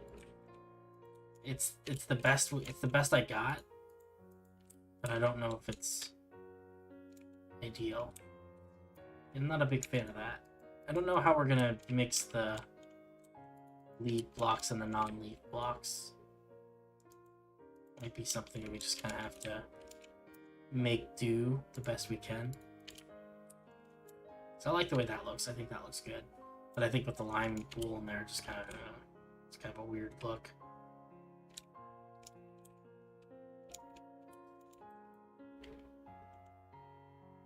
Okay. What's kind of the next... Maybe that is the next size up, though. Maybe...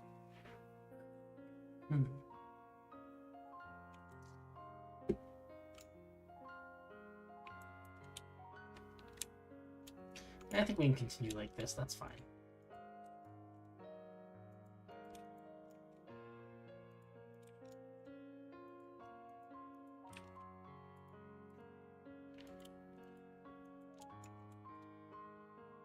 just trying to, I guess, surround some of these branches and leaves, but like in a non in a way that looks good, that doesn't look bad, which is surprisingly challenging.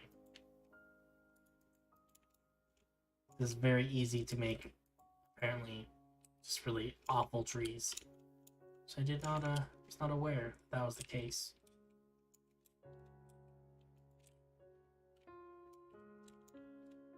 How does that look? Does that look okay? This one's kind of weird because it's all the same kind of leaves. Mix it up a little bit.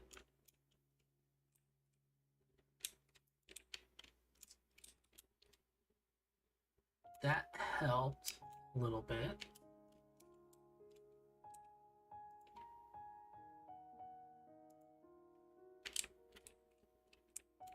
Yeah, okay.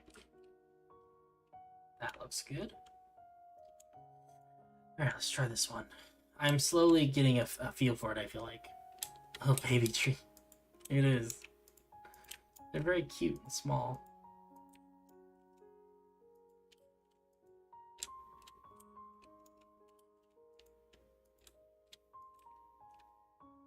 Yeah, even the big trees gotta start out small at some point, you know? Once they were small trees too.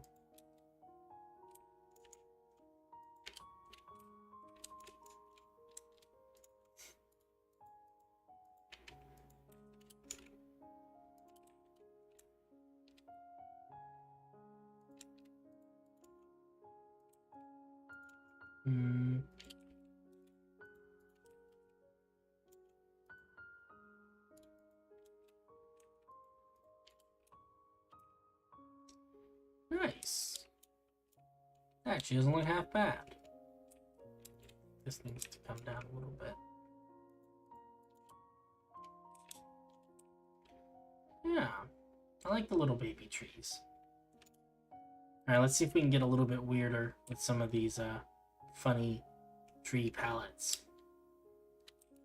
Here's kind of a yellow one.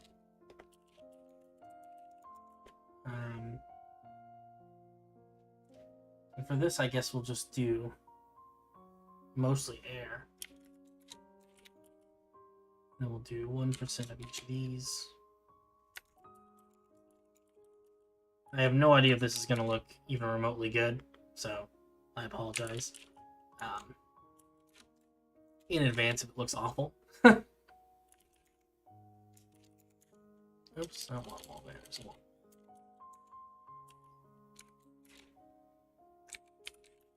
Cellulose. Persistent.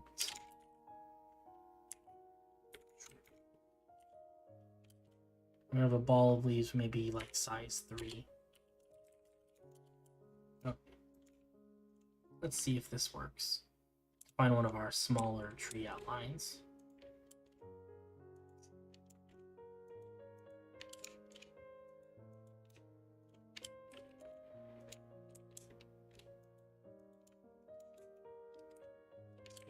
It's not bad.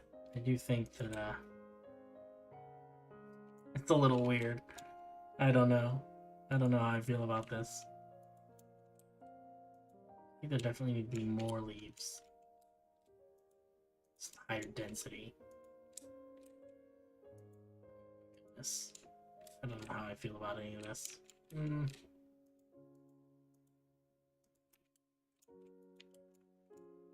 Ah!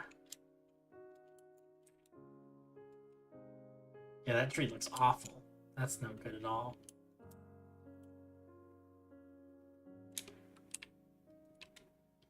I think it's just mostly the lime wool, though.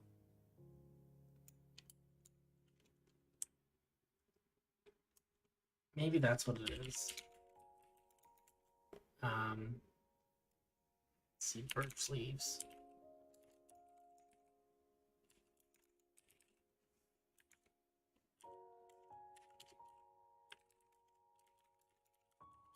Yeah, lime wool just does not look good in a tree palette. Note to self. This actually looks a lot better. She doesn't look terrible. What if we do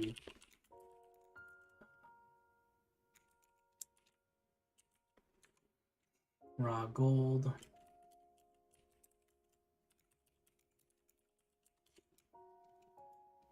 I think the wool blocks are just too strong. So I'm wondering if we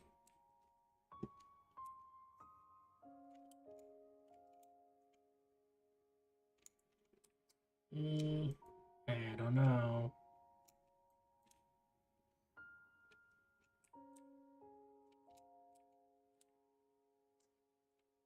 I mean, it's not horrendous. I actually think I like the wool better. Yeah, actually, that's growing on me. That's not bad. I think we will need to come through and do a bit by hand, just to fill in some of these gaps a little bit. I think overall it's not actually not too terrible.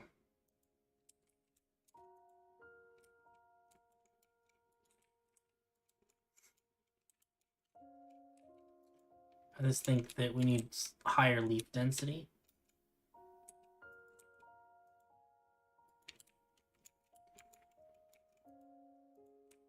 And I think we need to be careful about the distribution of leaves so that we get a good mix, because otherwise it's going to be too dark, too light, too something.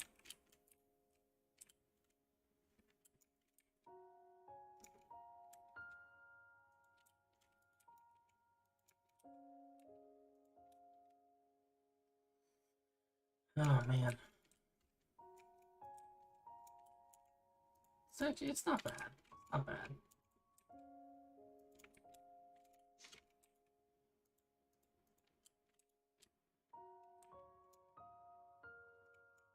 You know, we gotta be careful with these wool though. This wool is just overpowering if we let it be. Actually, very much like the I like the sponge a lot more than I thought I would. So, what about lime terracotta? That's interesting. What does that look like? Oh, there's lime. Oh, it's interesting. That's very green. Let's see. Actually, that's not bad. That's actually a good. What does yellow terracotta look like? Oh, it's that deep yellow. Actually, that's not bad either. I wonder if we could add some of that. We might be onto something.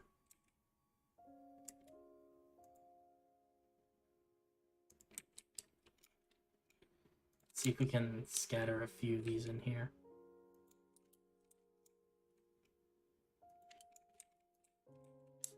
I think both of these do a good job of kind of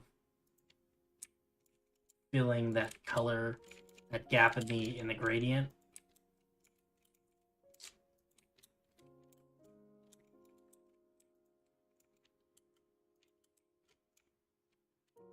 This gives us a little bit of the darker green. Terracotta gives us kind of a deeper yellow. It's not bad. It's not bad. I mean, I guess it's also possible that we leave out this thought that it's a nice gradient, and we literally just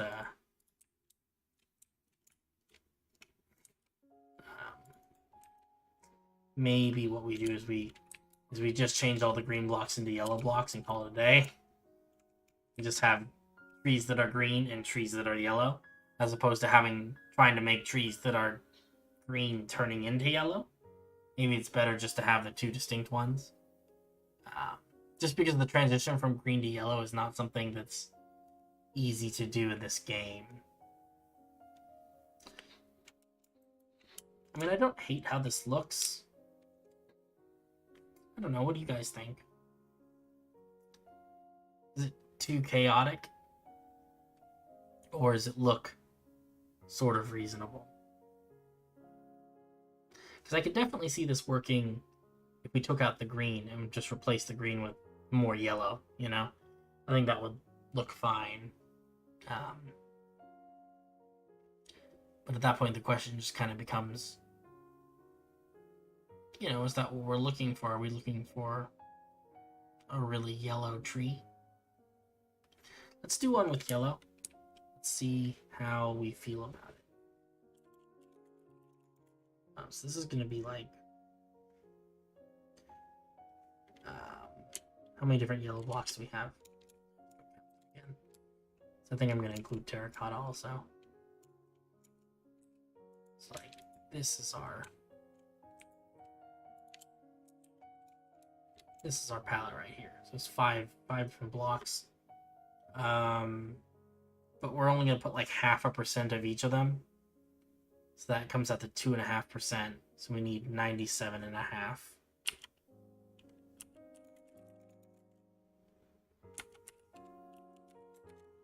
It's needlessly complicated, but I think it works.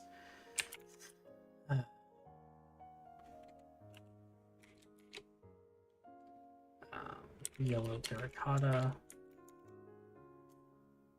That'd be 0.5.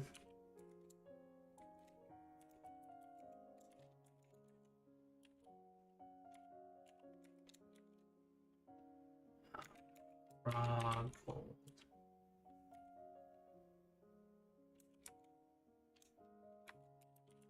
Sponge, yellow wool, and orange wool.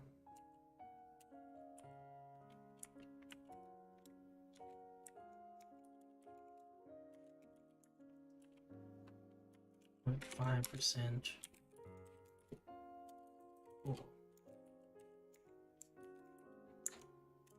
Okay. I think we'll still do little balls of like 3. Okay, let's see what this looks like. Get the feeling that this is going to look better.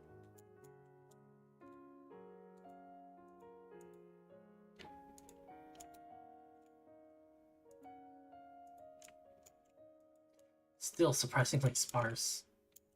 I know what I need to do to get a strong, almost solid block leaves, but we're getting there. We can always do some of it by hand if we need to.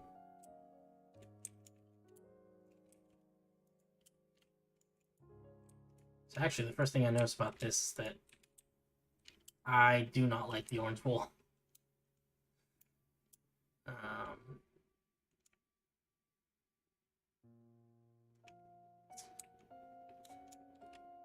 It's not bad though. I think it's a transition. It's a different kind of transition, but not necessarily a bad one. It's funny, these blocks next to each other, I think it's just because we end up with like the sponge right next to the orange wool, and that's just like a very jarring combination. Maybe that's part of it, is that this needs to be more of a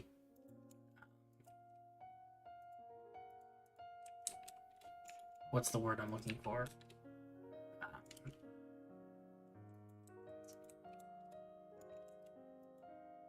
I don't even know. I'm losing my brain. More of a gradient, where we start somewhere and we end somewhere. Maybe that needs to be the case. Instead of like a random mishmash like I'm doing it now.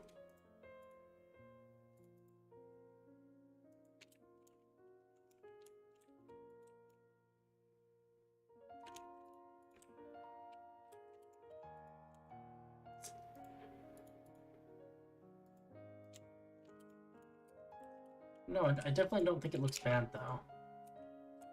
Just different. There's nothing wrong with different. Weird that the gold ore, though, sparkles, or it's shiny. It was something that was unintended, but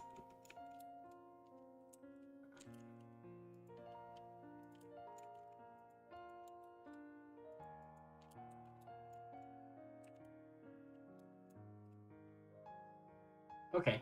I actually like that more now that we filled it in a little bit. And I think that honestly, if there is one problem with this, it's just the sponge. And that's something that we could pretty easily replace the sponge if we wanted to. I think just because the sponge is very slightly green, it's got kind of a greenish tint to it, which clashes a lot with the orange. Because green and orange are kind of on opposite sides of things. I think that's not bad overall. Let's do one more with kind of our very orange to red sort of transition. This one right here. I think we should probably end up doing something like that.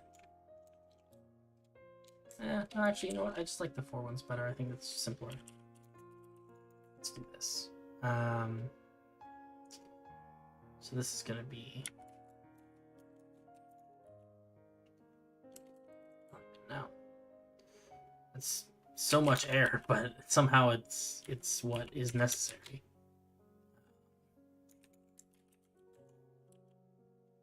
0.5% orange wool.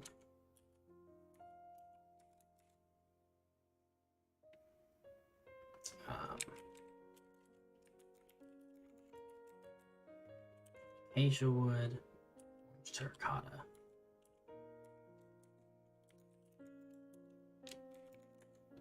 Nice. We'll do maybe 4.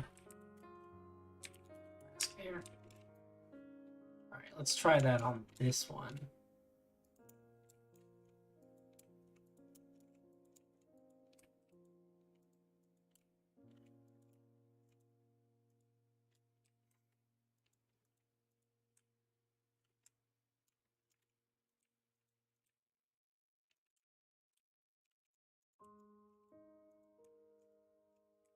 Yeah. Density of leaves we need to find a way to get these leaves to be a little more dense, but overall this color palette is good.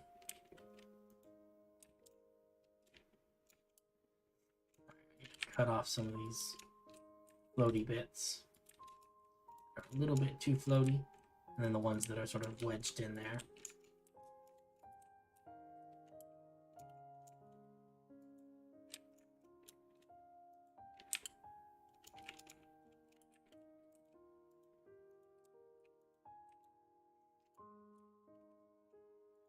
I have to say, this one, just kind of off the bat, just looks better.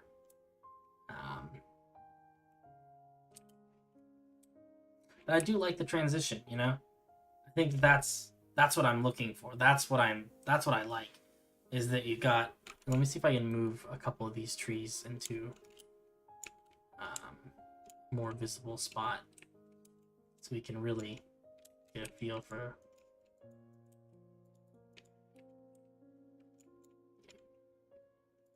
Let's grab that.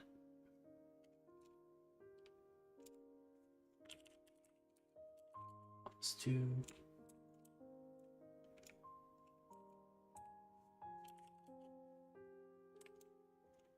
Okay, there we go. Let's move these over here just so we can look at them.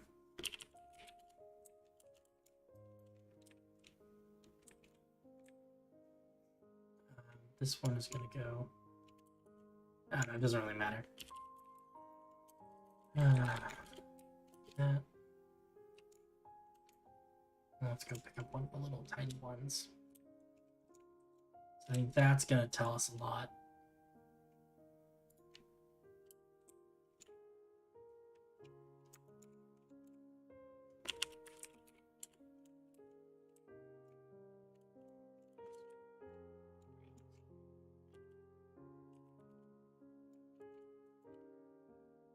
Okay.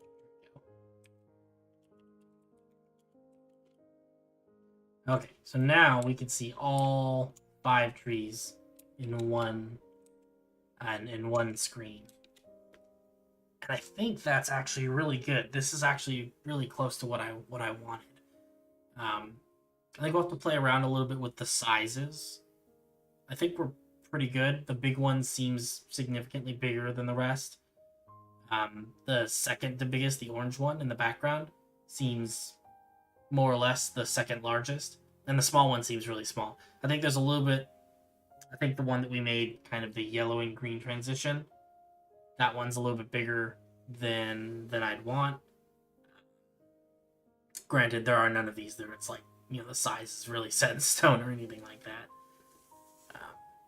But I like this. I think this is good. You know, so I think that if we build, you know, 10 different variants of each of these different kinds of trees, and then we mix and match them in a forest, I think that's going to look really cool. I think that, you know, what's inevitably going to happen is you won't, from high up above, you're not going to see a lot of the red trees because, or I'm sorry, you're not going to see a lot of the green trees because the red leaf trees are so big and the orange leaf trees are so big, and they've got physically larger canopies. But I think that once you're down, you know, down here, down at ground level, I think that you'll see a lot more of these little green saplings, and things will just sort of be shaded by this canopy up above of the red and the orange, with some, you know, some yellow thrown in there. But I think that, yeah, we could have some really, really cool looking forests here. I'm actually very excited about this. This was something, yeah, the gradient, it's nice, right? I was a little worried, and I think that just looking at them individually, like, I don't know, the yellow green one and the orange yellow one look pretty bad just by themselves. But I think that together, I think it works, and I think that's what's important. I'm very excited to see what happens when we start putting these, making a forest out of them. I don't really know what to expect there. But I think it could end up looking really, really cool. It's dangerous. We're playing with fire a little bit because, you know, this could very easily just look awful if I don't do a good job at making enough different kinds of trees and making trees that are interesting. If I don't get the colors quite right, I think there's an opportunity where we put a bunch of these trees down and it looks like, I don't know, like it's just really awful, you know, because there's so many different colors going on, and the colors are very strong. You know, these are not subtle trees; these are very, very bright trees, and I don't want to put so many colors in one place where people are like, oh god, my eyes, rainbows everywhere. But I do think that this has an opportunity to be something really, really beautiful. I'm very excited about the idea of a forest of these trees. Yeah, I guess this stream has been fairly chill. Sorry if you came here expecting more interesting content. We just ended up doing a lot of tree building. I thought we might get to other stuff, but I'm always optimistic about how much I'm able to get done, and then it never really happens. Let's take some pictures so that I can post them so people can see. What does it look like in the kind of the orange colored sun? The red one looks really red. They actually all look really nice. You know, I'm proud of myself. This is a step outside my comfort zone. This is the first time that I built trees with this weird kind of upward shape, and I think that came out pretty nice, all things considered. But anyway, it's about 8 o'clock. I am gonna wrap things up here tonight. Yeah, thank you for coming and watching, and happy Tuesday, February 22nd, 2022. For some of you anyway, for me anyway. But yeah, thanks for coming and watching. I appreciate people stopping by and saying hello. It's always nice to see friendly faces and all that. But I will see you in the next one, and we'll make some more trees and stuff. It'll be fun. Maybe next time we'll get to the forest part. I don't know. We'll have to see. But you guys have a great night or great morning or great afternoon or whatever it is. And I'll catch you in the next one. Bye.